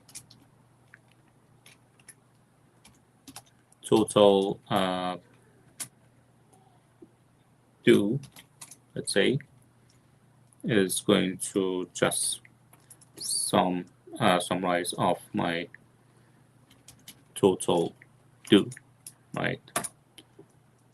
That's it. And it can be more complex. It can be filtered, as we mentioned in the slides. But if we go to the table view, the icon of that is going to be something like this. And even we can add the new columns, and the new column is only active for the import mode tables. What else I wanted to talk about? However, we can just publish this model. Let's say it is all good. And of course, we are going to save it before publishing. In order to publish, it is going to ask us in what workspace you want to publish it. I choose the DP-600 Fabric database that we've got. And with the name of desktop with the name of desktop semantic model. We will see that in a bit in our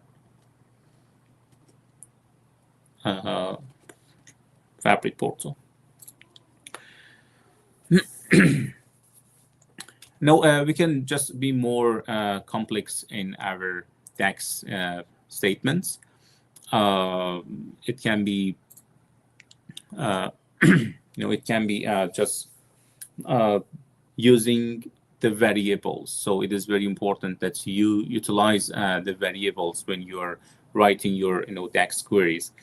Just as an example here, in the top section without a variable, for example, it is just calculating the parallel period. Parallel period is one of those time intelligence functions that we've got. For example, it is going to just calculate the cells for the last year, right?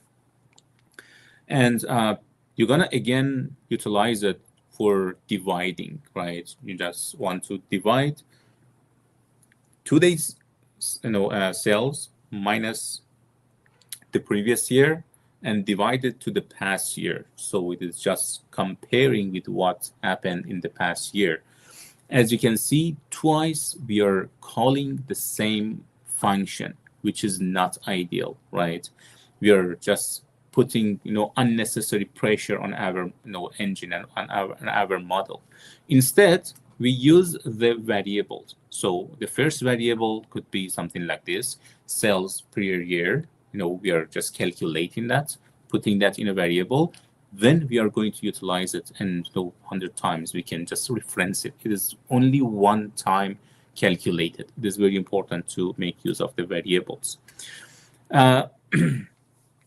The other thing that is basically has the performance impact on your DAX queries is the iterator functions. The iterator functions are basically identical with the X, for example, where sum is sum X or average X. What does it mean? It is basically calculating something in the row level when it is just reading your your data, and it is not really recommended for the large data because it is going to just explore every single record. An example of that is like this, that you can just, you cannot see it, sorry. Yeah, it's going to be something like this, that, you're summarizing, from the sales table, the quantity multiple to, sales minus the cost. So just imagine what will be happen if you have 300 million records, right? It is going to just row by row to calculate this. Instead, we can go with the other workarounds. One of the workarounds would be just calculate it in the source before you bring it to your model. Then you can have just better understanding of it, or even in the data transformation section.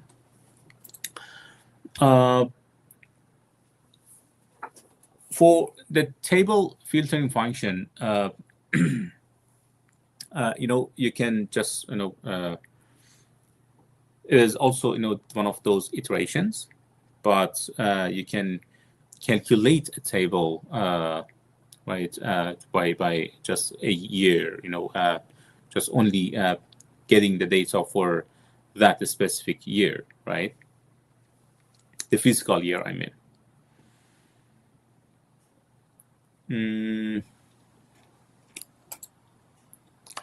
So for the some functions are called windowing functions. Windowing functions are basically calculating the values in a specific window. For example, one of those one of the functions that we use is offset. Offset is just going up and down the records that you have in your result set, right? For example, where here it is the you have the sum of cells, but offset -1 means just read the data from the previous record, which is for example, for the previous year, and it is needs an order. It is ordering by the year and as ascending. It is useful for ranking and running totals. Running the totals of your QuickBooks, right? For just getting a total of everything. And there are some information functions in DAX that is going to give you true and false. They can be used in your if statements.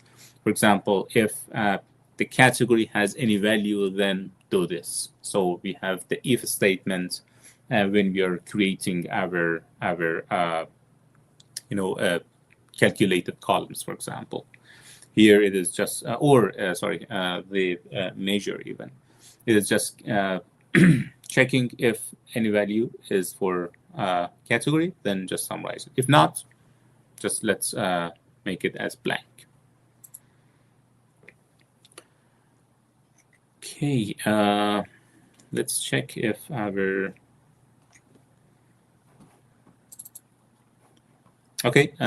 the semantic model has been published to our Power BI, and we can just go and check it and see how it does look like in the portal. In our portal, we can go to the thing that we have. Just remember, we have created one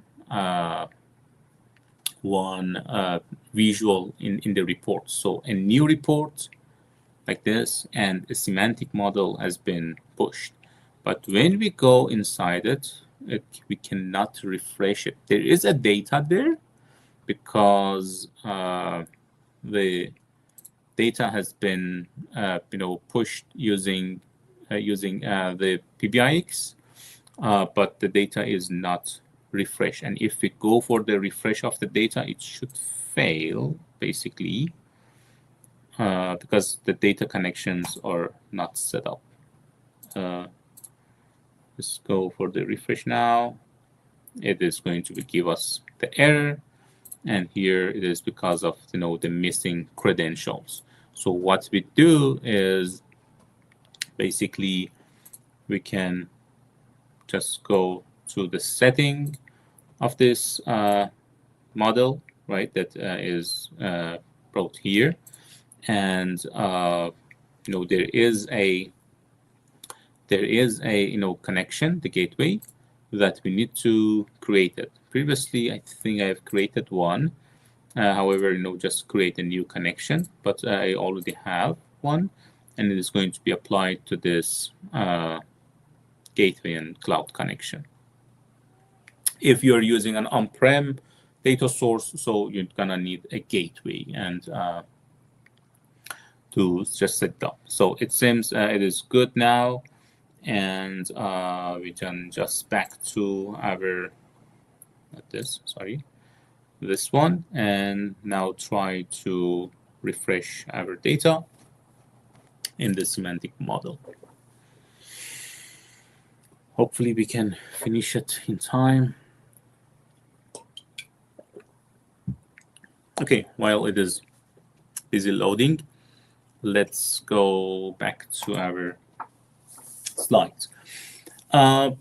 We have the some other type of the calculations, the dynamic calculations that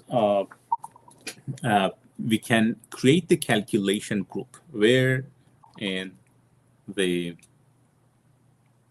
let me just show you here if it loads. If not, even we can do that in both in the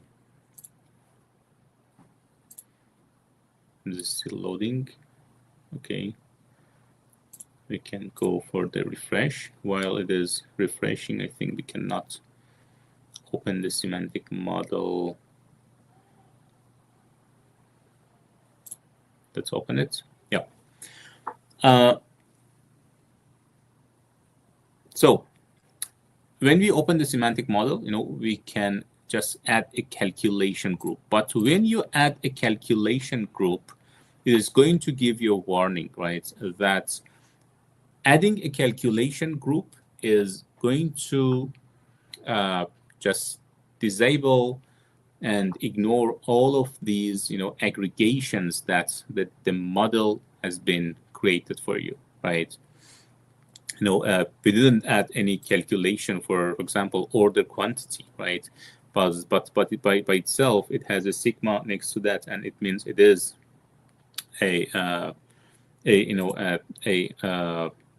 just summarized by sum, for example. Or even we can change it. We can change it in the model and just customize this summarize that we need, the default summarize that we need for showing that data. So if we go with the calculation group, it is going to just disable all of them. And if you need more, you need to create them yourself. But it is very useful for reusable calculations across the other measures. Like it is mostly using for the time intelligence ones that basically, for example, you want a data to be calculated for the year to date, month to date, quarter to date, and just see everything in one place.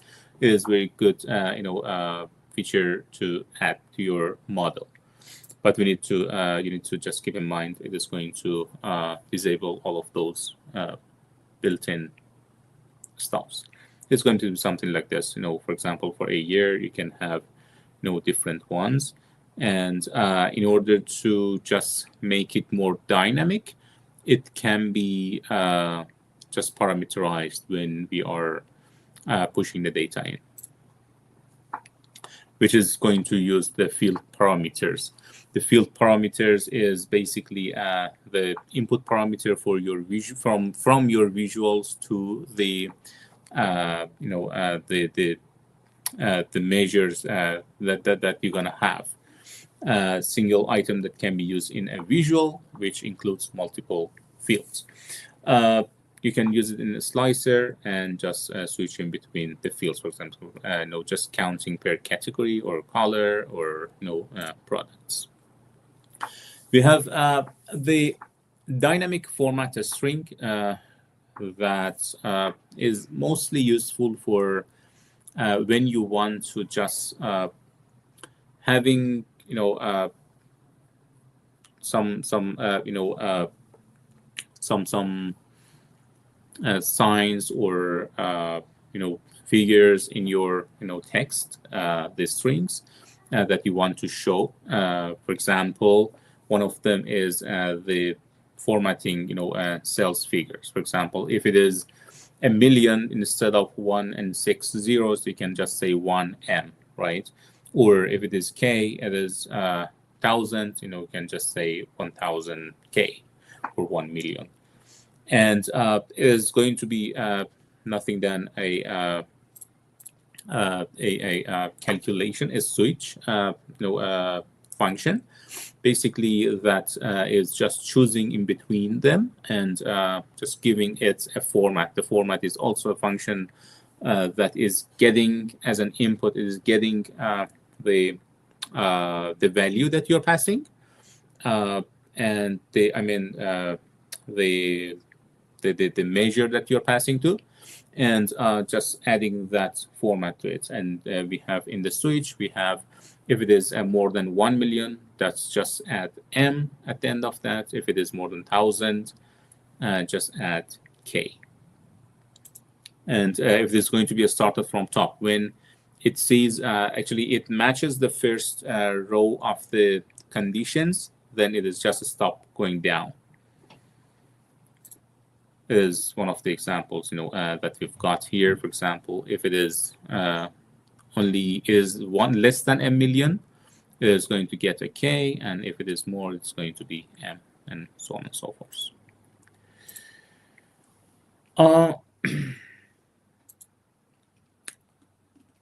So I think, yeah, we've got the stuffs here. I don't want to miss anything. One more thing that we need to consider is optimizing Power BI solutions, or the whole optimization. When we talk about the optimizations, we think from the source to the visualization and to the whole network and resources that we are using for our analytical solution. So the data is going to be started from a source.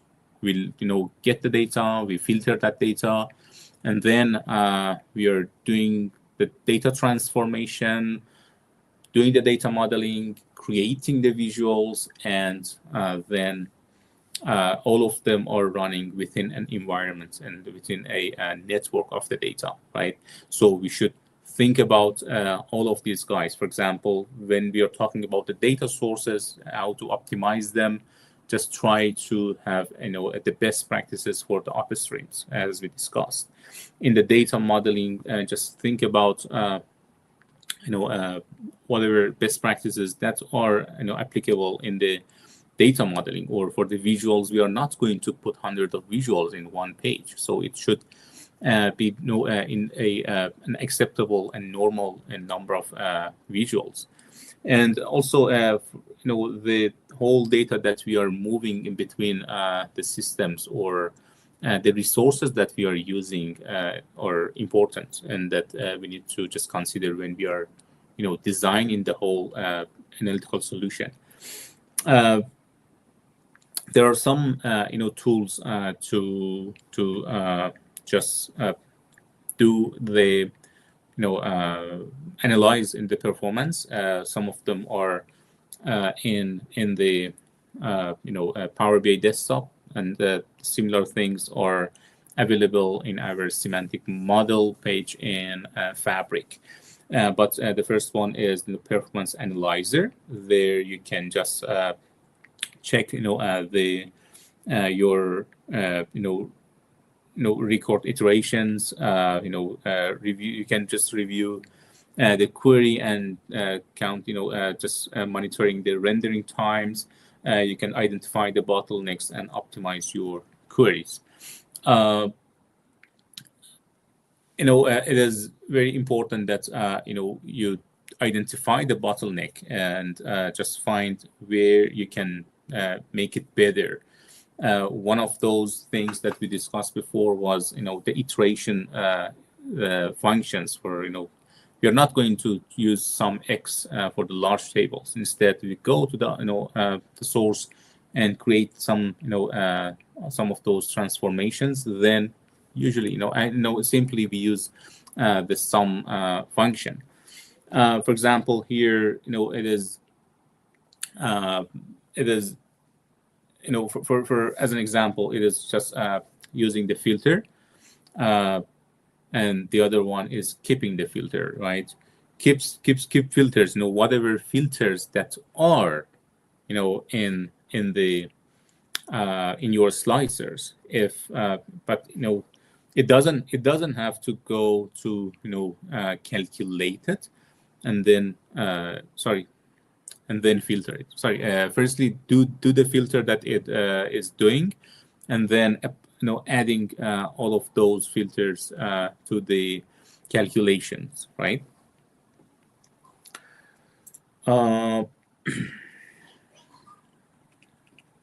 Yeah. So let's go to the report that we have, for example, here. And then in the report, we can just look at the optimize, for example. And let's say we have performance analyzer. And we can just say start recording. And when we do refresh our visuals, it is going to just show us how long it did take time. It was a DAX query. It was 0. We have actually a small set of data, so it is not a big thing. However, we can just run the query behind that in the DAX query instead, right? Cool. It's going to open the DAX query for me, or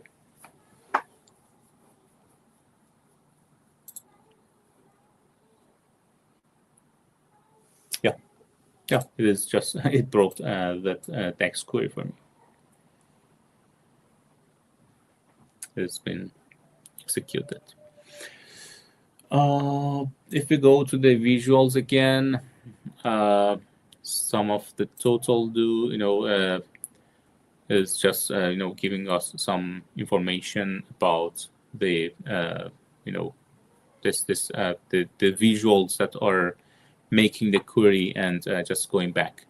And for example, if we add a filter here, like let's add the filter of customer company, then not here in the X, then let's refresh it. It's going to change a filter. Some of them has been a bit, you see, one DAX query has been executed, and sorry, the DAX query was executed in 1 millisecond, and like this. And this one took longer when we added just refresh that, right? With refreshing it took longer. So yeah, these are just some performance analyzing that you can look at. But in parallel, we have a feature in Fabric that you can also look at the best practice analyzer, memory analyzer, and community notebooks. For the best practice analyzer, it is basically going to start a notebook for us, and it is going to look at the model and comparing with the best practices in the industry, and which is written by the experts in the industry, and it is going to then just give us these are the things that you can make better. For example, instead of having the date table like this, do this, right? So this one also takes time to initiate initiate that. That's good. Then it is just using the semantic Python library, and we are giving it the data set that we've got. The data set is basically the semantic model name that we've got, and in what workspace. So yeah, it's going to give us some information in that regard.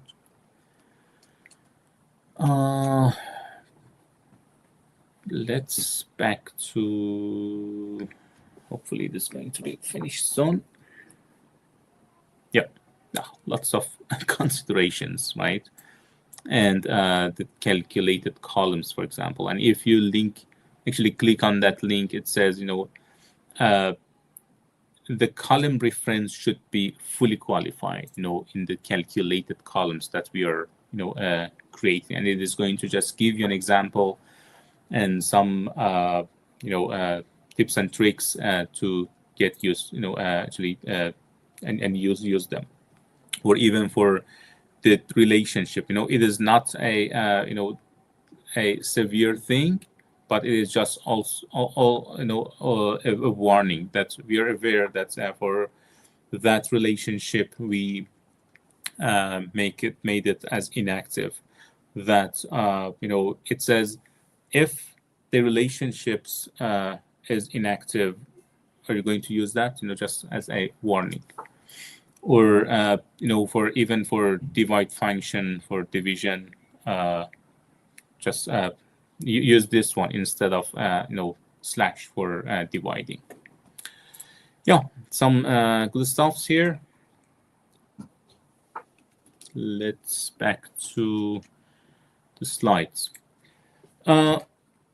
There's always good to have the templated things in Power BI and Power BI assets when we want to create the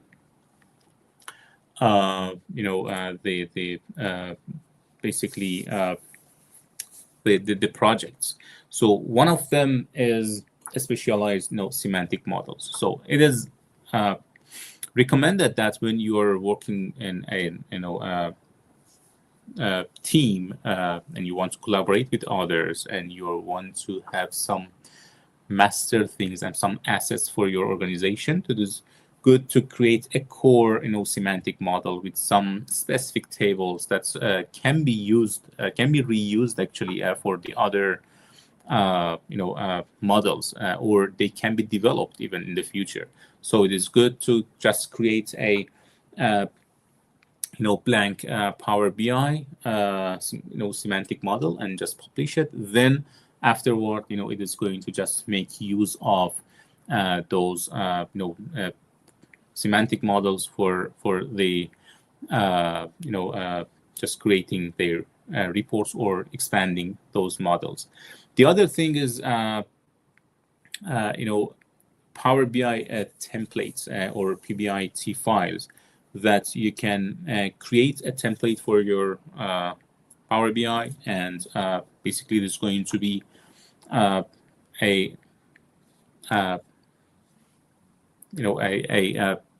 Power BI file that has all the visuals, models, measures, whatever that you have.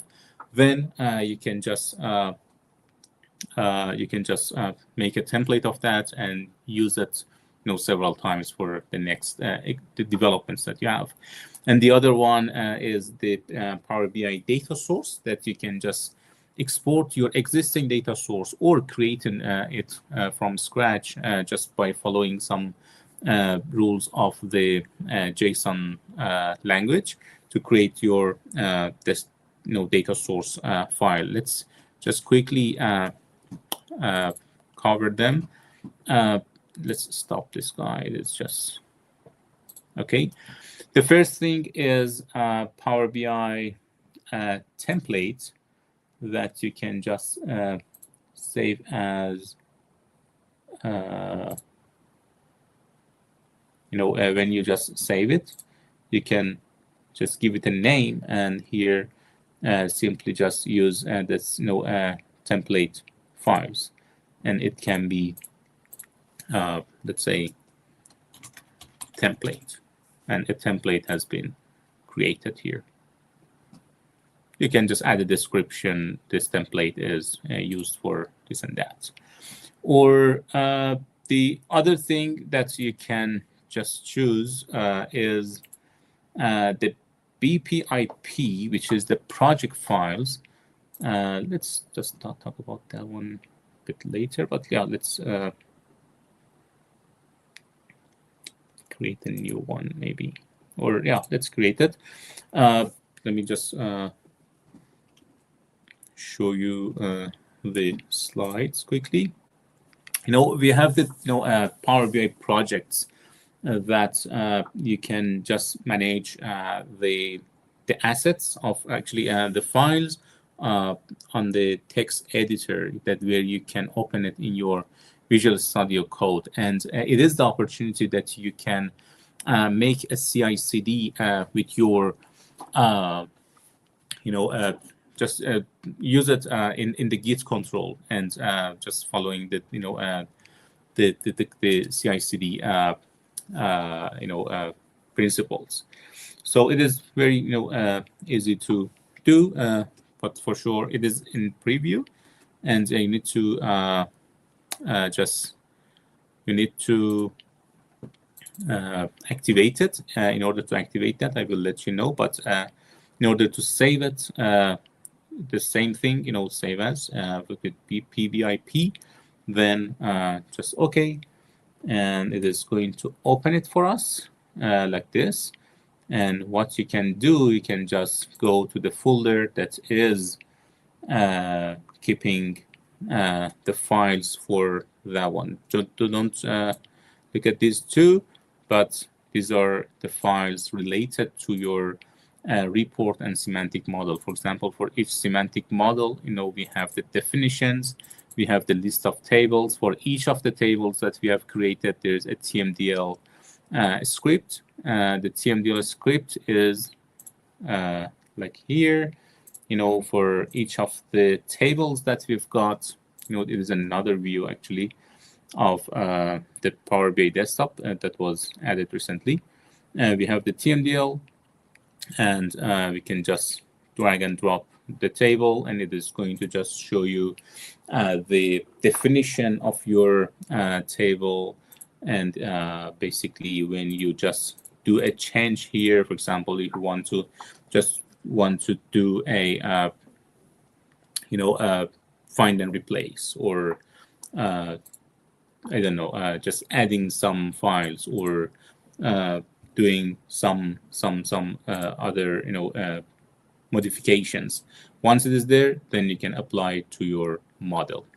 Even you can just have everything in one place by choosing all of these guys together, and then put it in your TMDL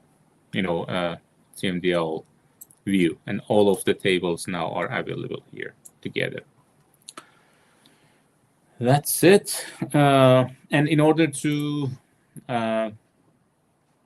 activate that Power BI project one, you go to the options. In the options, you can just find preview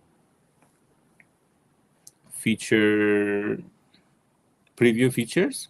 In the preview features, you can just find Power BI project save option, if it is going to be available for us. And the other thing, while we are in the options, basically it is not recommended to use the built-in date table from Power BI when you load the data. So in the data load, just keep in mind that always make it off. I didn't for the new files. No, it was existing ones, but you can just switch it off always. Cool, and let's save it. And one more thing, for the data sources, if you go to the options and settings, for the data source settings, here you can see the source that we have used, and here you can just export the PBIDS as your file, and how it does look like. Once it is saved, we can just have a look at that. Here is our PBIX. Here it is, the file. It can be opened directly in the Power BI desktop, or even if we open it in Notepad, it is going to give us a JSON that just the URL of the server that I use, the database, and if there, of course, the authentication is going to be null, because it has to be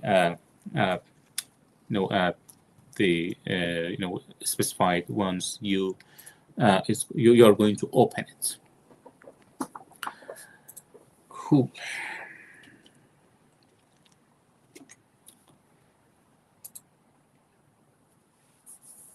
Yeah, for that Power BI project, just a quick thing. On the Power BI project, you can always go with the just close this guy, close this guy. In the VS Code, for example, you can access your a Power BI project, and from there you can complete open soon. Not responding.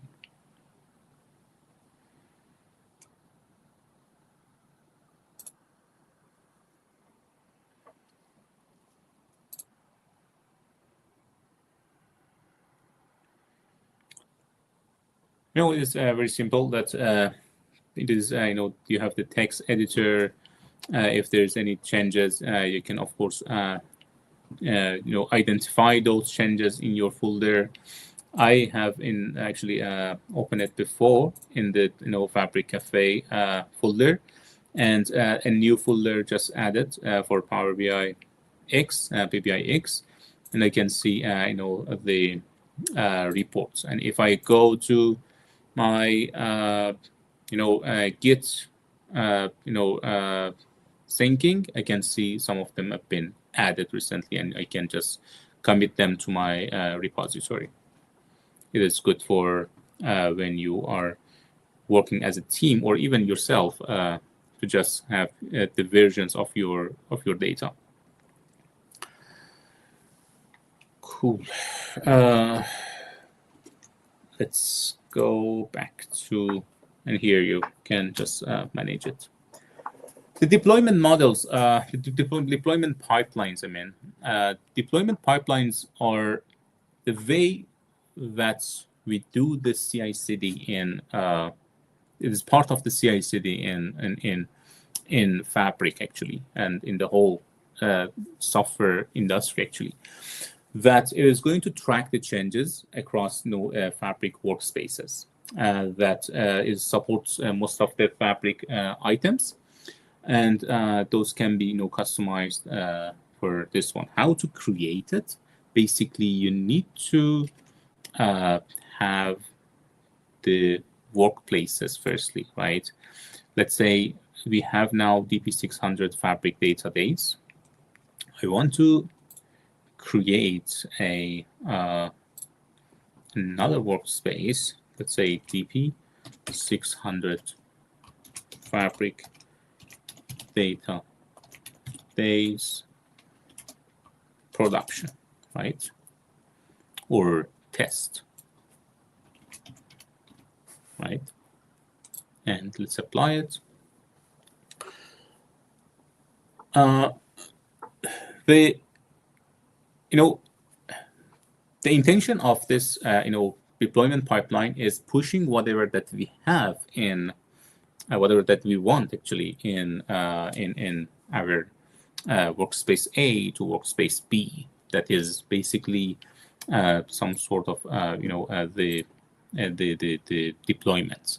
So in order to create that, I'm coming to my basically the source pipeline, and I call it deploy to test. Let's say you can give it something, but here the default deployment pipeline is from development to test and then to production. But I'm going to delete the production for now, and now I need to just create and continue, then assign the workspaces that they have. For example, here my workspace is database, and the test is basically my test environment. Once I make this relationship between these two, make this linking, it is going to identify the changes, what I'm going to push into my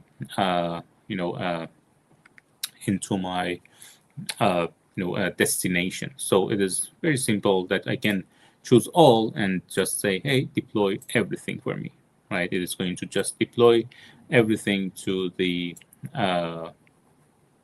it may fail because in one of them, I think I have SQL Server, SQL database. If I don't have SQL database, that should be good. Yeah, it is good. Cool. It takes time, for the first time for sure, for this deployment, but let it go. Let's back to for the endorsement. We have discussed that previous week, and explore with lineage view. In your workspace, you can have two types of views, right? Let's go to the workspace that we've got. You can have two types of views. Type 1 is the default one, which is the list, like this. You can just see them as a list. But in the other side, you can just see them as a lineage, right? In the lineage, you can see the relationship between the components that you have in your fabric. For example, here, if I look at the, for example, the desktop model that we just, deployed, actually published, is this one. It is the model, the report that is linked to that, and the source of that SQL server, that this Azure SQL that I, was reading the data from. And if you can see, there is a field here called, impact, show impact across workspaces. What does it mean? It means that if I do any change on this item, what will be the impact of that? The impacted child items itself, this, and the report, right?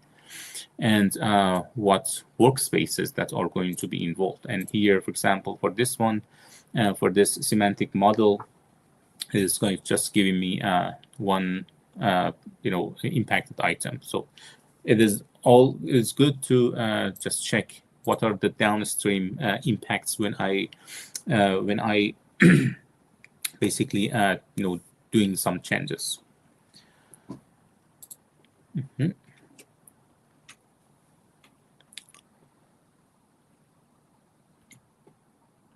It should be for downstream items, not upstream items. One of the features in semantic models and the Power BI service or Fabric is, sorry, let me think. Sorry, let me just find it. Charger. How long we've been live? It's almost 3 hours. Yeah, I told you it is going to be a long one.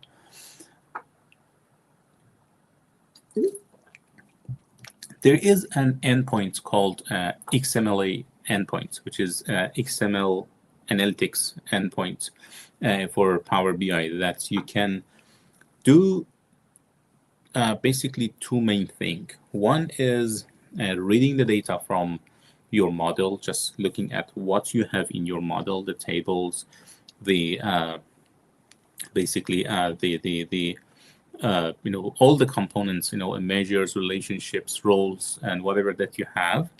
And then the other thing is that you can update them and push the data to your server, to your model in the service. It is just that endpoint is basically kind of connection to the tools that we can do the working on your model. So one of the tools that we can use is tabular editor. That for this one, I go to my Windows again. Let me open my tabular. Where's my tabular editor? In the tabular editor, it is going to require a connection string or the URL. That URL mine. Oh, it is not. Yeah, it is. It is the URL, the Power BI API URL, that it is going to be linked to the your workspace. And I'm going to connect with my multi-factor authentication. Once it is connected, where you can just choose the semantic model that you want to just get the data from, and if you want to do some changes on that, right?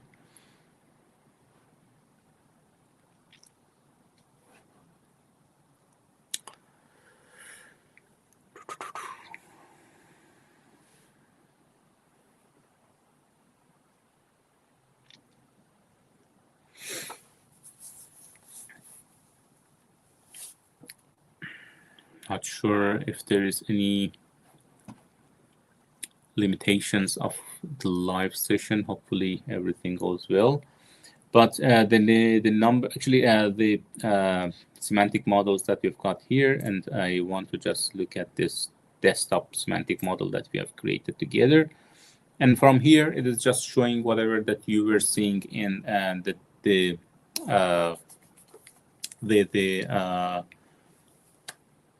model view in Power BI, except for some stuffs like for example, in the table,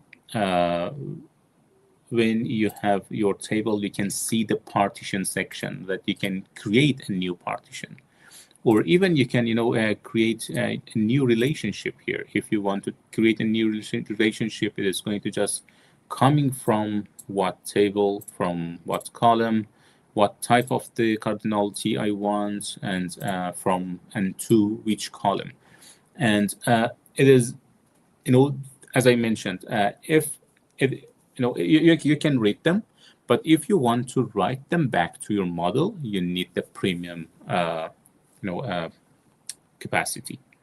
So with my trial one is not going to work, but of course you can create the roles, and then if you just save it save it, it is going to just back to your model. Even with this I think you can still do that. Let me create a role, for example, DB, or let's say managers,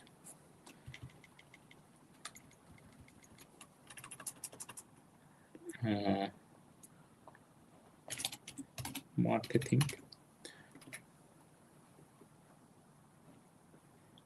and if we save it, we can check if I think it is working. Not complaining about the yeah, failed to save that.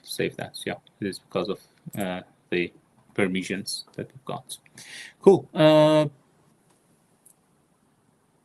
think so. Let me just check the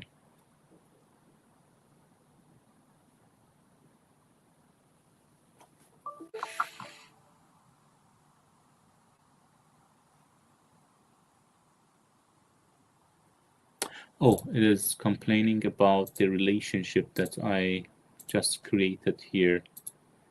Is it this or this? This one.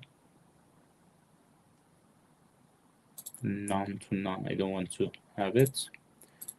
Then let's save it.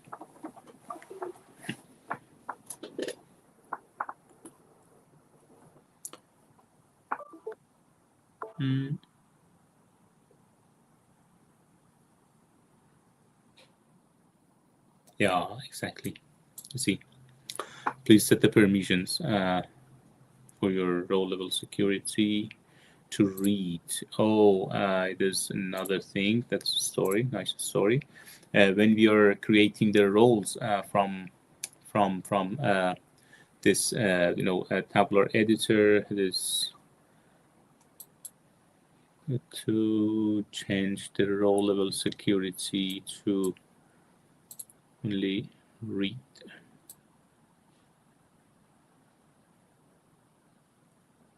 Do I have to specify, or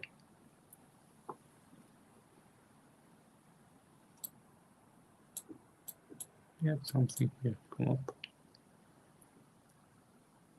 This annotations should be in the annotations. No.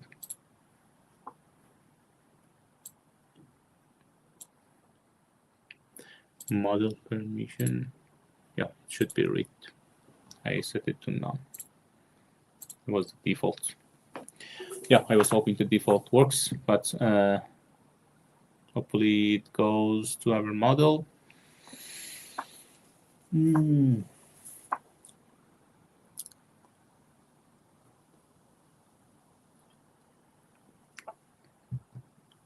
Yeah, save.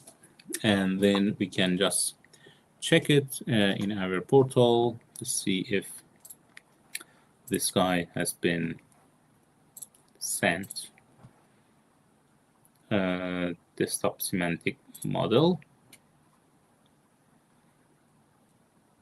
Is it? Oh, it is the test. And by the way, our deployment has been completed in the test. We can just check that now as well. Let's go to this one, and when we open it, we should see the role that we have created there. So it seems the capacity is working as expected. And if we go to the model, yeah, we can see the role here. So by the way, role is nothing special. It is used for the security, and I think in the slides we are going to talk about that as well. So yeah, it was just for the XMLA to see how the tabular editor is working. So enforcing semantic model security, we need to actually keep in mind that security, of course, is important, right? If especially if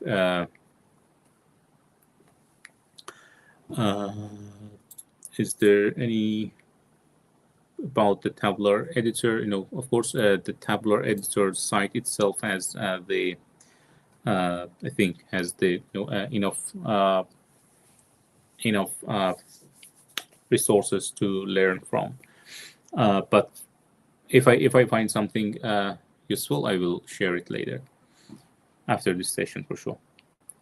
For the security in Power BI, it comes in different phases, right? It can be object, or it can be the row. The row level can be just managed by the roles that we had, and we will just check how we can create it, right? We can create, for example, what was that? Did I miss anything? No, we discussed about.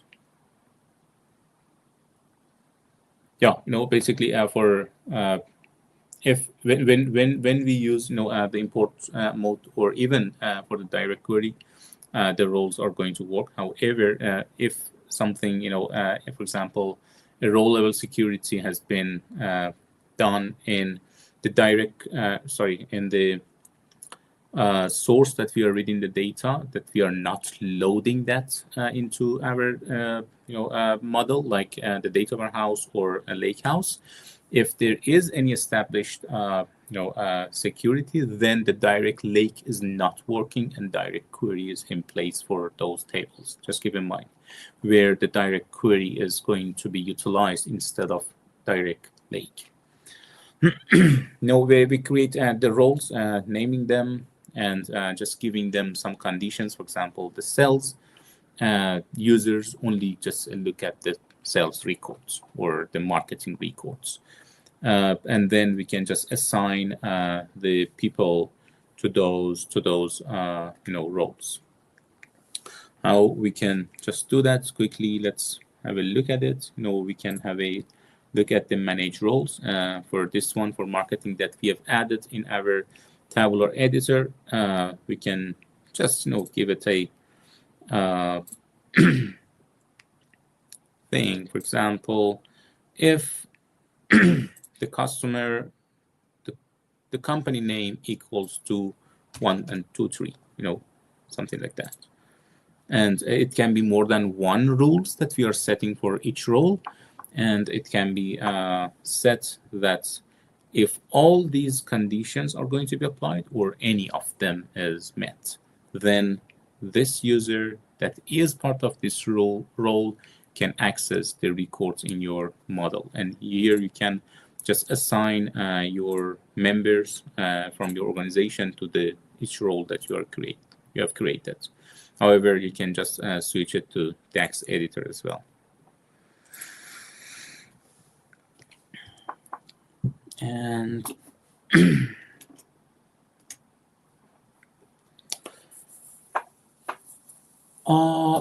there are some tips and tricks for applying good modeling practices, the best practices, let's say.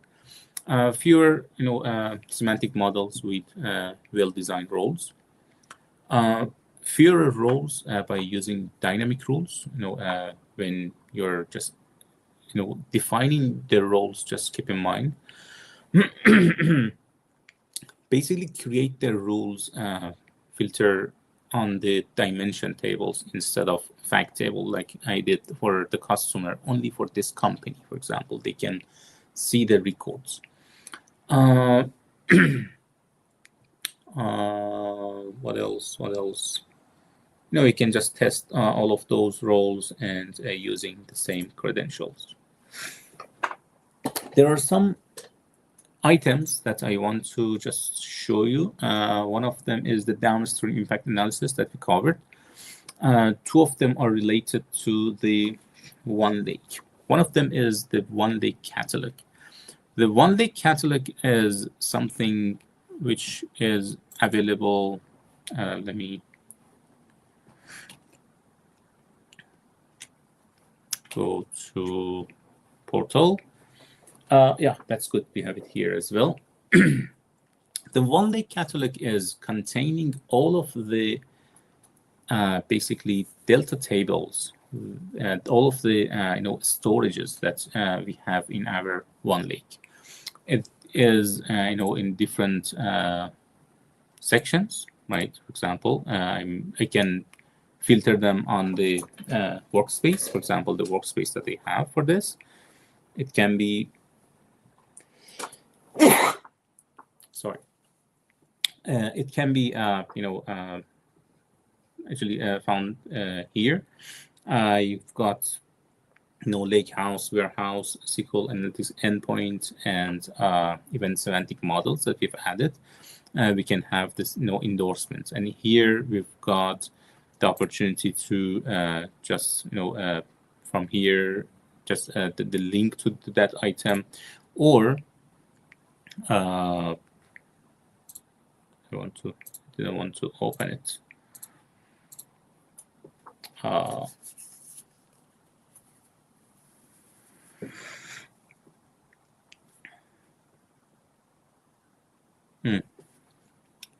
So while this one is thinking,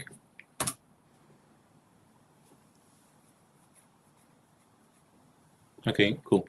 So in our One Lake catalog, we can just click on one of these guys. Let me go to the DP-600 days and desktop model service that I have.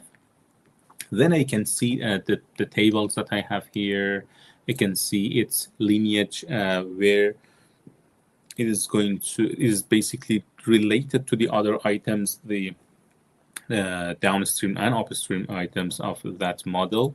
In the monitor section, we can see the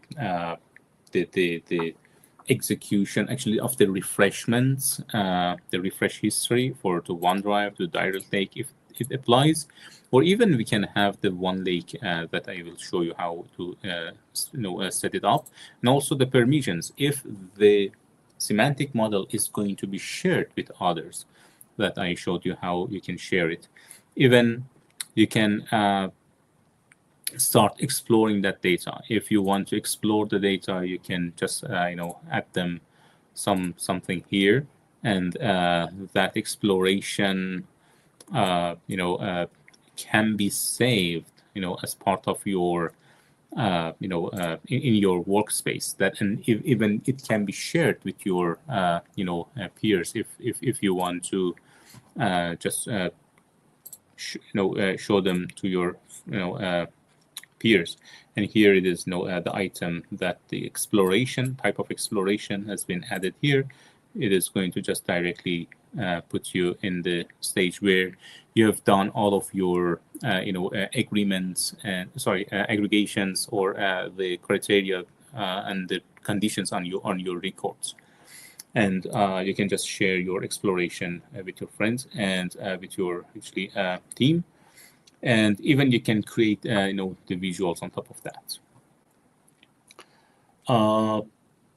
Yeah, and the other thing was that in the One Lake catalog, I mentioned about one thing about the One Lake integration. So There is a feature for your semantic models that you can write your data directly as a delta table in your one lake, and it is going to be just and of course it is only available for the import mode, import storage mode. So and in this one is going to be only applicable to those models that at least have one import mode table. And you can just apply that, and once it is going to be refreshed and it's going to be written to your one lake storage, then it is going to be shown in your here, like this in monitor. If you look at this monitor, now the one lake integration has been added. And even from here, you can just do a refreshment, and all of these guys are going to be refreshed. Yeah, it is just exploration of the one lake catalog. You can just take your time for other items. They are the similar things, but you can of course explore your data or where it makes sense, and just looking at the tables that you've got, for example, for your lake house, and look at the lineage like what we did, and again explore this data and save it somewhere.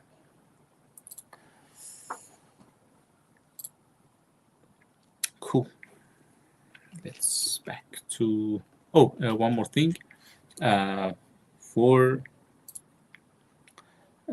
your model,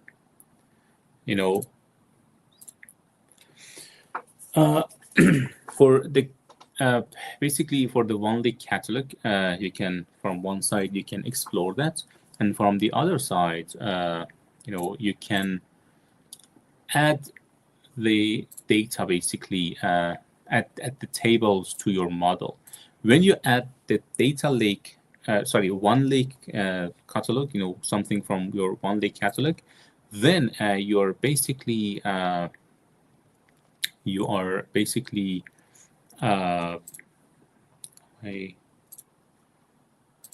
the lake house, for example, this lake house. Let me just make sure. Yeah, this one. You're adding a direct lake table in your model. So from this one, for example, I want to only look at the stock market, right? And just bring it in. When I bring it in, I'm not loading anything. It is going to be the direct lake, in the direct lake mode.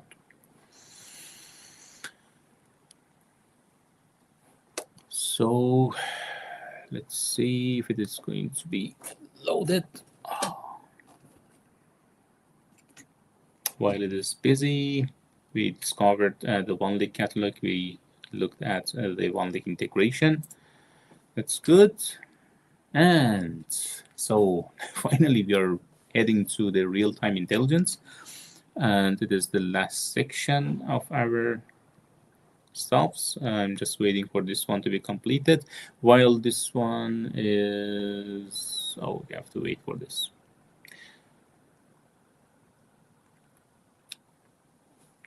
Guys, aren't you tired yet? We may have more, maybe 10-15 minutes to just wrap it up. Bear with me for the surprise. Cool. In the chat, just let me know. Have you registered for? Have you just written for the exam yet or not? And are you planning for the DP-700 as well? While this guy is loading.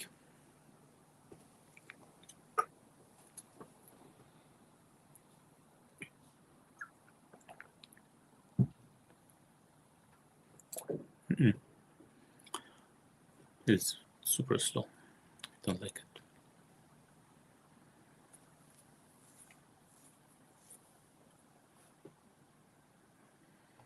Maybe something is wrong with my network. It shouldn't take that long. No, it is not a big table.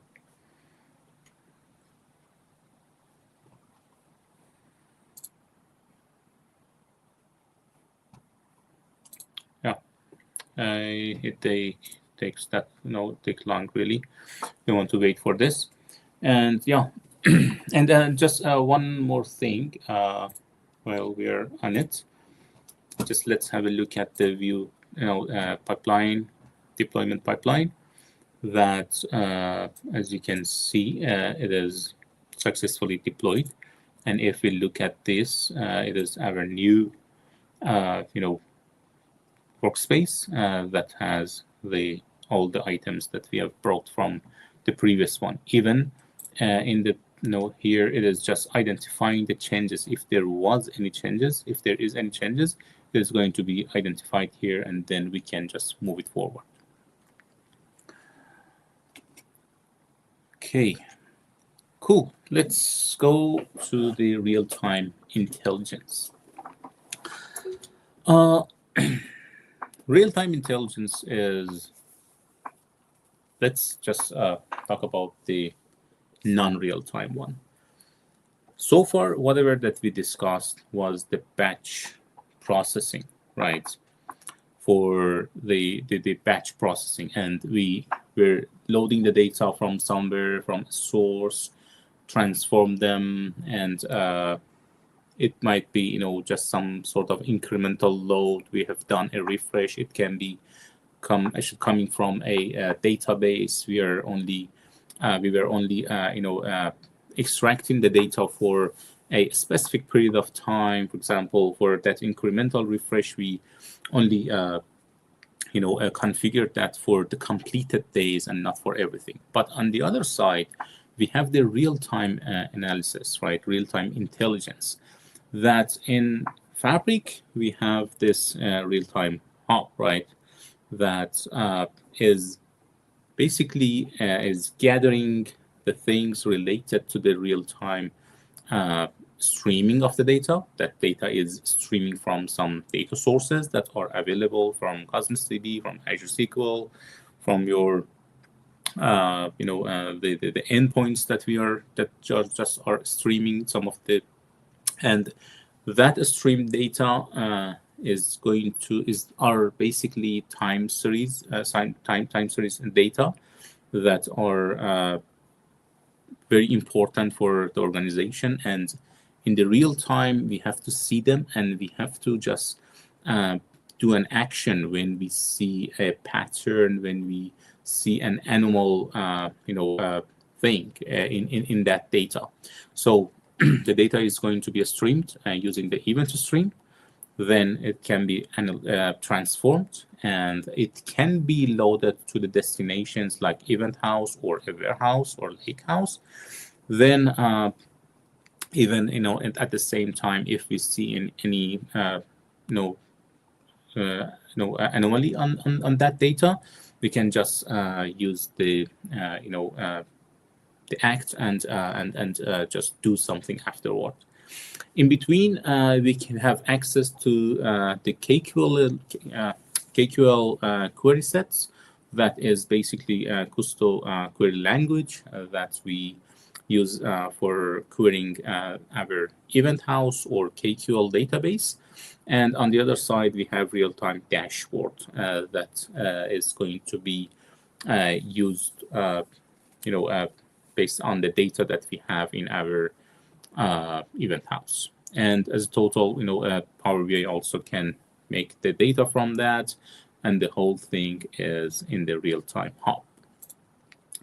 The KQL, which is the thing that we are going to discover, is basically used for the discover pattern, right?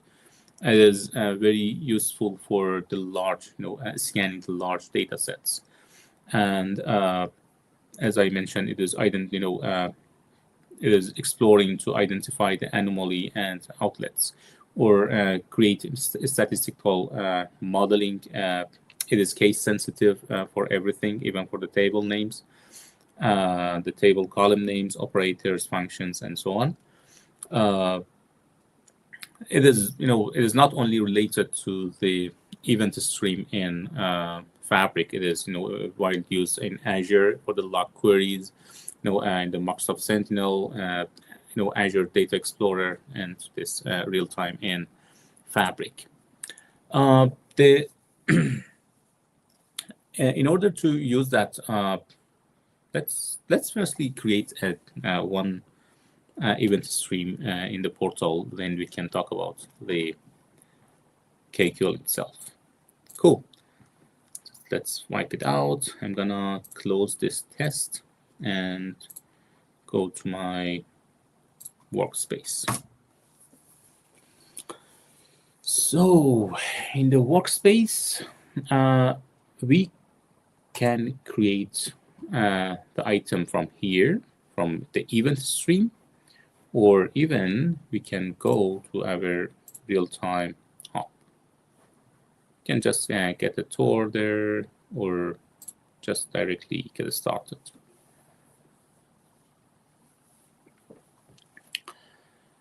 So when in the real-time hub, in the real-time hub, we have the basically connections to whatever that we want to subscribe to and listen to them when there is any change. Basically, let me make it bigger a bit. Yeah, but we can just start with adding data. With the adding data, we can go with the the sample data that we have. For example, for the stock market, let's connect to the stock market, and let's call it stock market source. We cannot use that one. So that stock market is going to be just pushed to our event stream, and let's see how it does look like.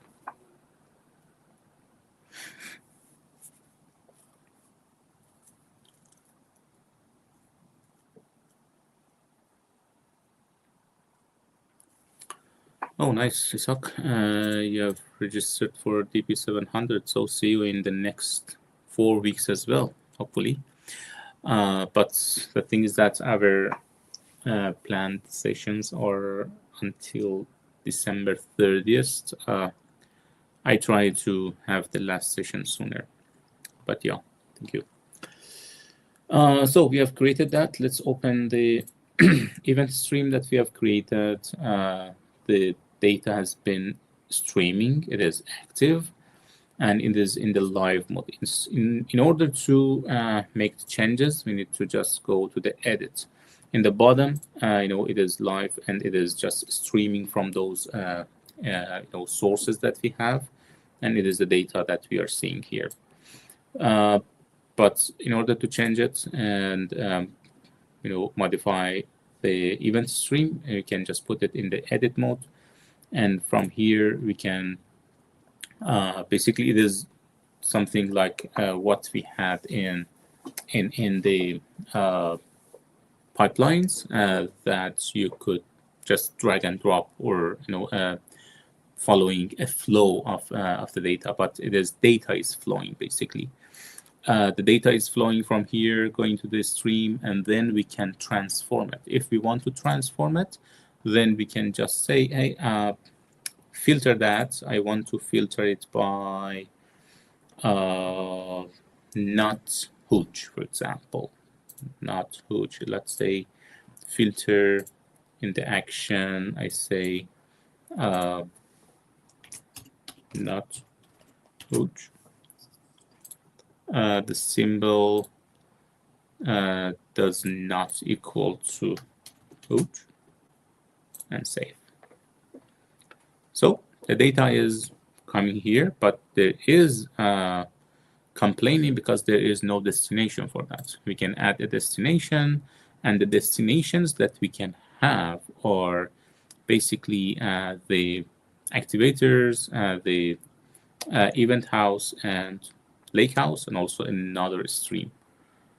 But why I cannot see the KQL here? Maybe it is because I haven't added that yet to my event house.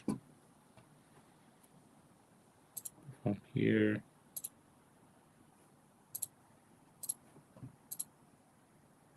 yeah. Oh, I can go for the event house. Do we have an event house here? Yeah, I have the event house here. Sorry, I just mixed it up with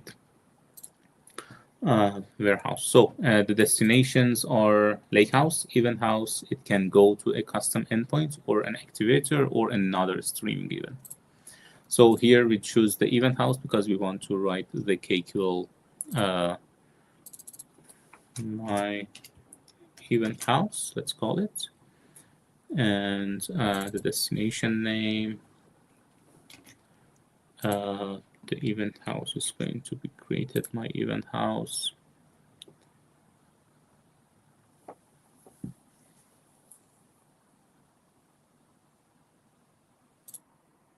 The table is going to be selected from what we have created on top. And the table, let's say stock market. And what else? Oh, we have to create a new table, stock market.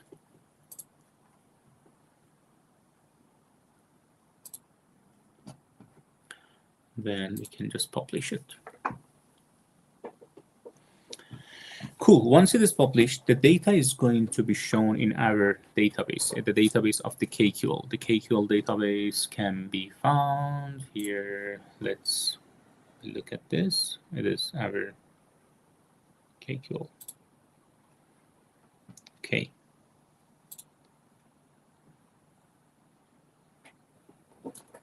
Now, if you go to the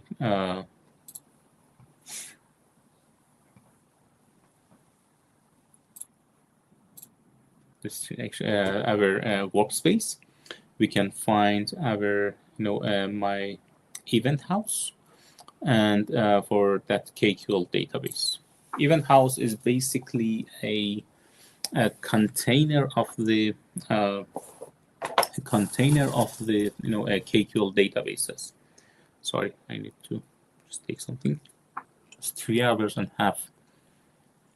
I've been sitting. So the table is not created yet. I'm just actually waiting for this guy.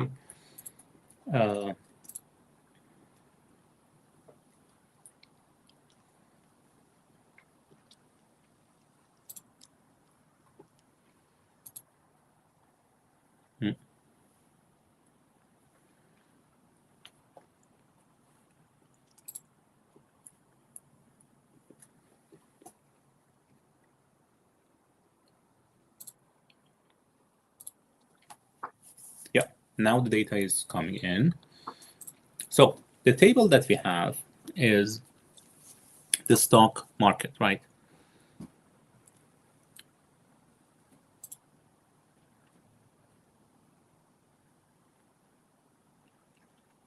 Ashkan is asking for references to study more.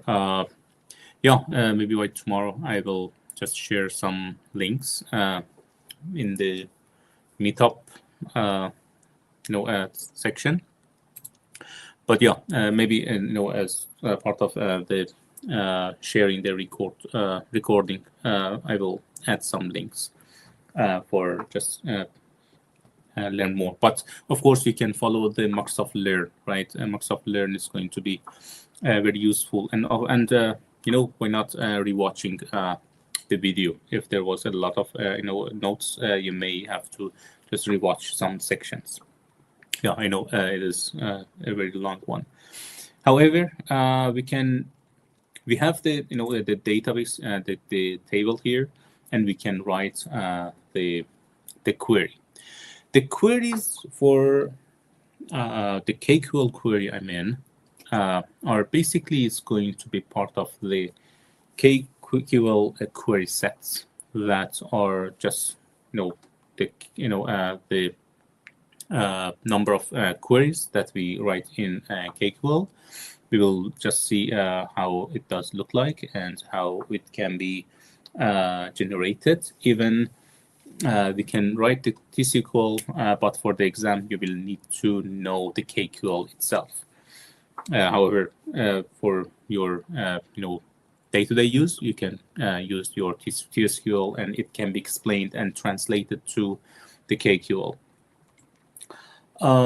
In order to writing the KQL, you can have the comments by / and the table name is just reading queries all the data. It is basically the KQL is the pipeline delimiter base. Each line is going to be started with a pipeline. And for example, if we are going to count them like this, or if we want to just take top n number of records, we can just use take. Or let me just bring it here. For example, if we want to have specific fields, we use the project as a keyword and then field names. And even we can have the where clause, right? We keep it more advanced, right? For example, here we are using a where clause to if the state equals to Texas or something like that. And even we can make it more just for top number of these guys. And the other thing is that, which is not here, is to showing them in a graph.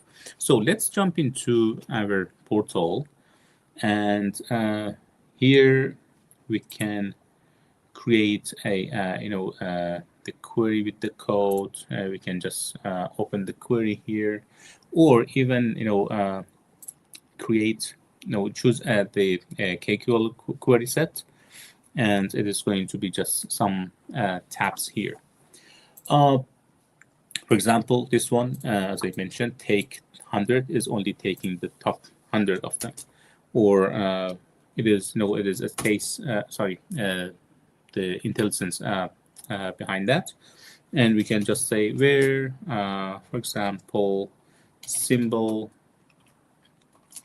equals to B M Z, and then just run it. It's going to just show us these, and if we want to just make it more, we can just say, I want only the ask price, or sorry, for the time. Sorry, I want the fields of time. I want pizza bit price and ask price. Then it's going to just show me something like this. Even I can make it more complex and say, now just summarize it for me. It is summarize it by, let's see how it's going to summarize it, but I think we can say for summarize, I think it should be something by time. Let's say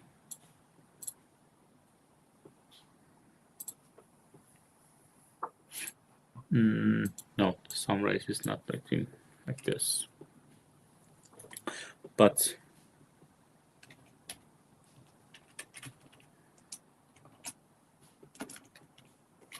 with the render it can show, with the render, for example, we can just say just show them in a bar chart for me, or something like this. It is going to be very long one. Yeah, that's it. There are some best practices. Of course, you need to just make yourself more strong on KQL. There are some best practices: reduce the amount of data that you're working on, do the filtering, early, and use the right data types that you're checking and comparing the data, and when you're doing the transformation, when you are pushing the data into your event house, and some additional considerations that you can find in the Microsoft Learn page for sure. And the query sets that we've got, you can just, let me just go back here, is the query set that you have, right? And of course, it is going to be saved somewhere. The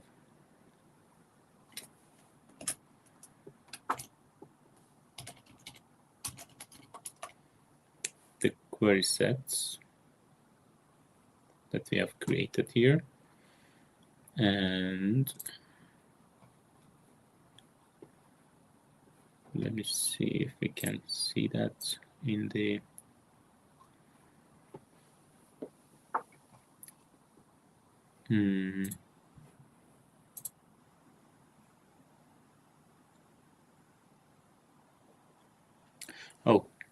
the query sets are, do we have it here?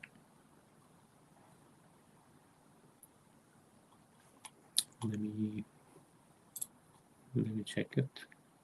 We have the query set here in this database, but and just some more things. Sorry, while we are here, we can just save it to a dashboard. We can create a new dashboard. Just my RTD, the dashboard that I have. For example, count of I don't know, BMZM, right? Per, not the count, the prices.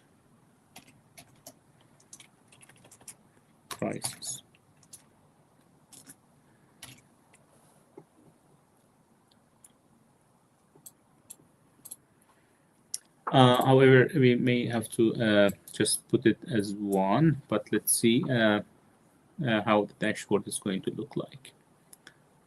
The dashboard that we have just created, if it is available here, the real-time dashboard that you have created, it needs to be only one. Let me check the query behind that. Yeah, it is showing as a table, but of course it can be changed to a a bar chart or something like that. Which is not the thing that we want to discuss, but just wanted to show you how the KQL query sets can be used. The KQL query sets can be a separate item like this, for the tracking the data. The query set, and I just say KQL query set 1, let's say, and save it.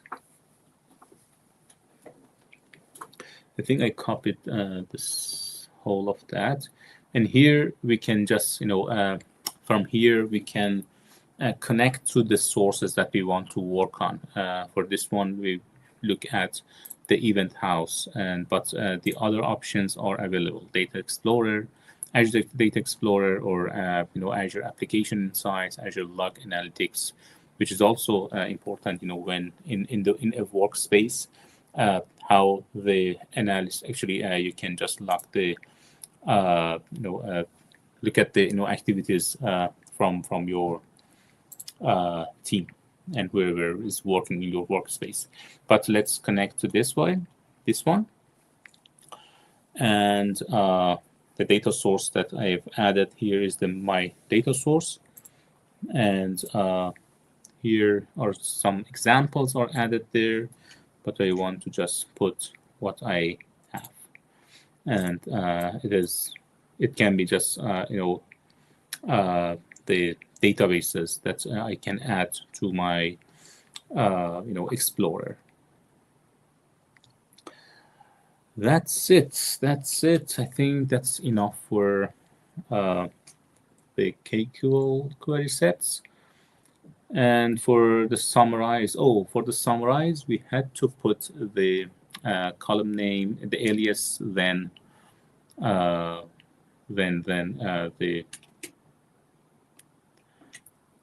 that one. Let's have it here. It's a good thing to have. I would like to say, just summarize. Let's say sum of something, and yeah, let's say just say sum of ask price, then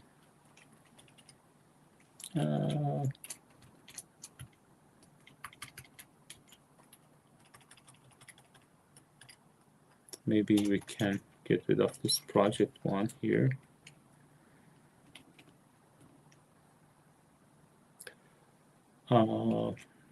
It should be case sensitive, as it mentioned.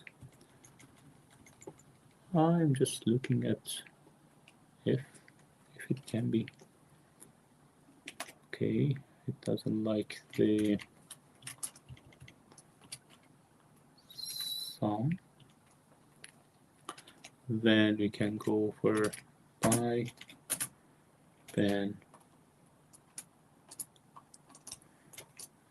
time.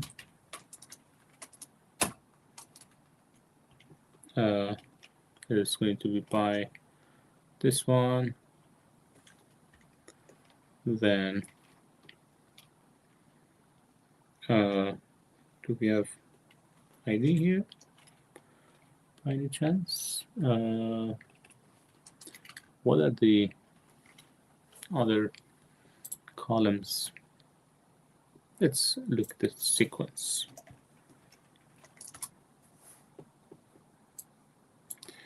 Still complaining about something. Yeah.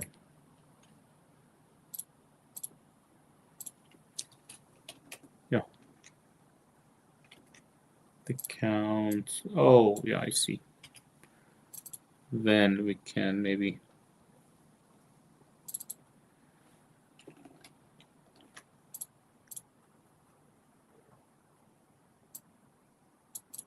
what is it complaining about? It must be a number.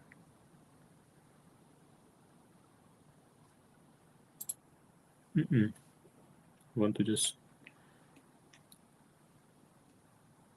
the date time that I have is not a number. What is complaining about? Yeah. Anyway, it is not. Doesn't like if I find a way to just summarize it. I wanted to just have a nice example of what we have here, but it seems it is not working. Cool. Yeah, you can from the result set that you have in your KQL query set, you can copy the data. You can just link it to clipboard, link and query to clipboard, and just do something with your with your results, right? You can just do that. Once the data is ready. The data is not here. Let me just have it from here. Then the data can be exported. And yeah, and just it can be copied to the clipboard, or doing something with your data. For copying the query, I think you have to just select that and then copy for query. Those items that are in the slides are not available here.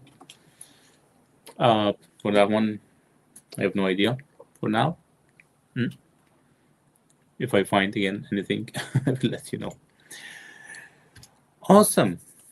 The rest are, basically the admin stuffs that are not part of the DP-600, but it is maybe good to just have a quick look at them. That are, the data security design, the workspace roles that we discussed, in the past 2-3 sessions. That we have the admin, member, contributor, and viewer, and each of them has a set of permissions that you can just specify the member to part of a workspace role. And also when you're just managing the item that we discussed the previous week, to how to manage the permissions. And today also we had one example of sharing our semantic model. And here, for example, is how we are configuring the lakehouse read access when we are sharing with others.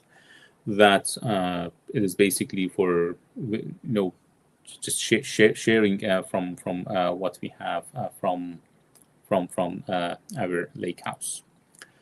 And of course, in the data warehouse, we can have this TSQL that we discussed 2 weeks ago. Again, I don't want to talk about them, just repeat it. Oh, one more thing. Sorry, I just remembered. Let's go to our event house. Right, in the event house, where we are doing, where is it? We have created event house here in the real time.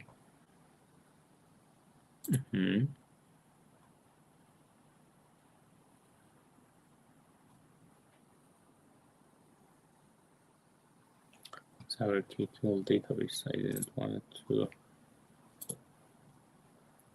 The new event stream, is it this one that we added recently?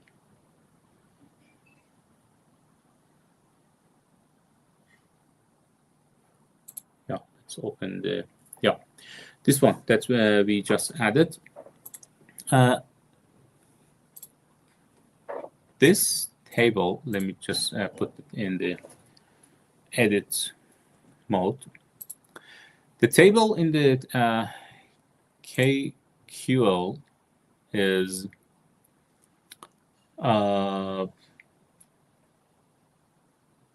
basically, just wanted to mention it if I can find it.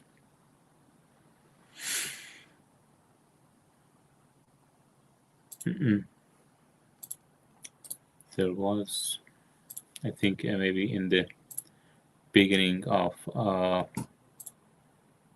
destination. Yeah. So I forgot to mention about this. When you add a new event house to your as a destination, it is it is going to ask you about the direct ingestion or event processing before ingestion, right? You need to think about this actually when it is going to be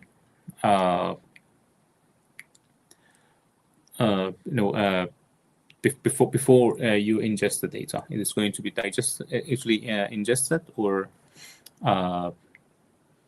firstly process it and then ingest it. Just wanted to let you know about this when you are creating it. So for the one lake access roles in your, I think we discussed about this. You can basically define the roles in your lake house and just give them access to the tables or files, and then assign users to those roles. And yeah, that's it. Some administrator things that is just talking about the Fabric itself and the terminology of Fabric. About the items. Now we have created lots of items. The workspace that we have created for our CI/CD, even we have created one more. We have the domain that is going to be applied to the domains in your organization. Sales, marketing, HR. Each has maybe a separate objectives of the analytics, and yeah, it is also good to know the admin tasks in Fabric. They basically work on the security and access control. They do the data governance using the one-lake catalog and the monitoring and customization. There are different tools that they can use: the Fabric admin portal, the PowerShell, Simdlet, and some other admin monitoring workspace.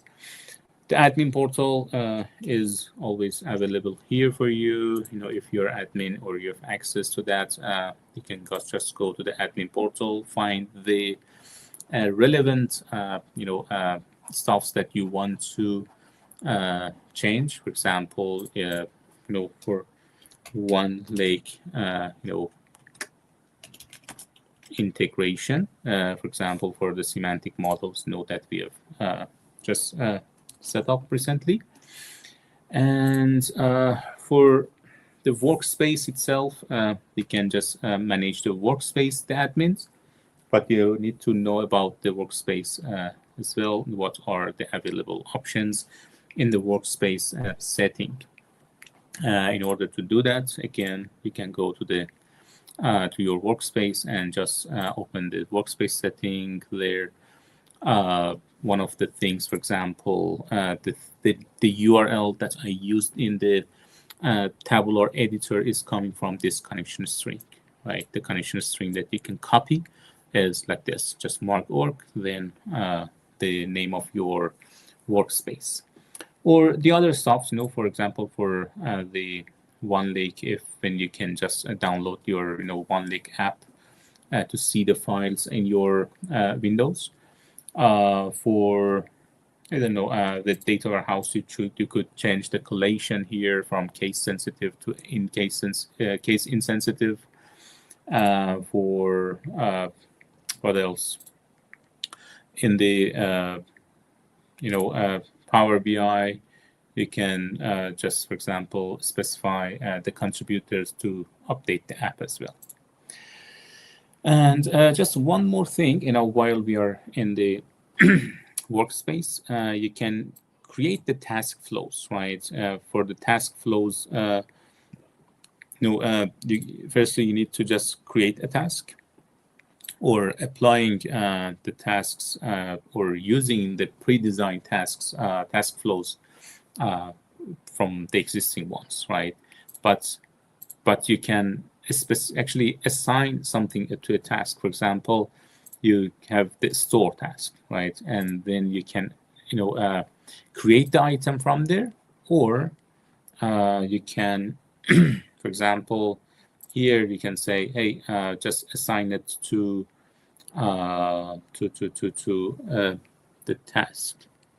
Let me just attach item. From here to attach item, we can just, for example, choose these two as our storage of the data, and it is going to be look like something like this, that in your task.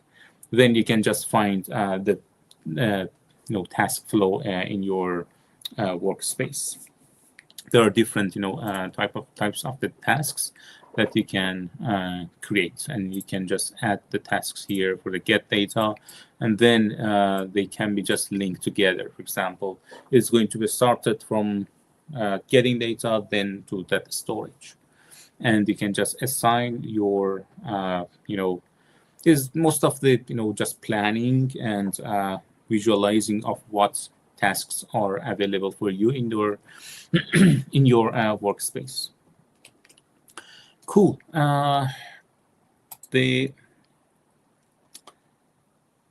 is about just the assigning and for the capacity and for the governing the data. We talked about the endorsements. We looked at the lineage, and for the governed data again, we looked at the one lake catalog. Cool. Now it is the time for the for the surprise that I told you about. I've got some voucher 50% off on any on any Microsoft exam that has to be taken by end of the year, and actually you have to just write the exam by the end of the year, and it is only available for the community members, and for sure for those guys who are available in this session and in the past sessions. What you need to do, just send me a message on the meetup. In the meetup you can just find the organizer, or even you can send me a message on LinkedIn. I will just give the top 5, maybe the first 5 received messages about these vouchers. I need to just make sure that you have attended all the sessions and you've been with us in this series. Then of course I'm going to share the voucher 50% off for any Microsoft exam with you. And thank you very much again for your time. So we have covered all of these stuffs. Just let's have a quick look at what we have done. For the PBIP, we have done it, deployment pipeline, analysis of downstream dependencies, XMLA, and we have deployed even, we just did changes for the Power BI template, and for the data sources, we looked at the sharing semantic models. We have discovered the one lake catalog and run real-time hub. We have done this, one lake integration for a semantic model. We have implemented a star schema for a lake house or warehouse, by just selecting the fact table and connecting the the other dimensions. We have done some KQL querying for filtering, selecting, and aggregating the data. However, the aggregation was not working somehow, but yeah, it is the good thing that you can practice on your own. We have worked on the DAX. We have filtered, selected, and aggregated the data. We have discussed the choice of the storage mode, star schema for a semantic model, relationships, and the different types of the relationships. We worked on the, we talked about the variables. We worked on the variables also, and other functions for the filtering, and for the calculation groups, we talked about that, but didn't create it because it was just messing up all the aggregations that we had for the dynamic format string. If you remember, for those numbers and that is coming with the actually field parameter for that was for the what do you call it, the visuals. For the large semantic models, we talked about that, the composite model, the combination of direct query and import mode, or import mode and direct lake. We talked about the performance, how it can be analyzed in the Power BI itself to look at the analyzer, and we just gave some DAX performance improvement, some best practices and tips and tricks. We configured the direct lake for the default fallback. Actually, we talked about that. The refresh behavior is gone from the direct lake tables that are coming from SQL Analytics endpoints, but they are it is an automatic activity for doing the falling back behavior. We have spoken that when we go with the direct lake on one lake and direct lake on SQL endpoints, just a tip on that, for the SQL endpoints, if we use the views, it is not going to utilize the direct lake, and it is going to be a direct query. If it is a basically a row level security is applied, it is not, the direct lake is not working, and it goes to the direct query. And we have implemented incremental refresh for semantic models. Cool, all done. Guys, thank you for your patience. Thank you for being with me in this in the past 4 sessions. We have completed 2, 6, 7, around 11 hours, around 11 or 12 hours, and don't forget to mention us when you pass the exam. Let's celebrate it together. Let's celebrate it and just share your experience from your exam on this DP-600. And if you have planned for the next exam for the DP-700, we'll see you next week, where we start talking about the data engineering in Fabric.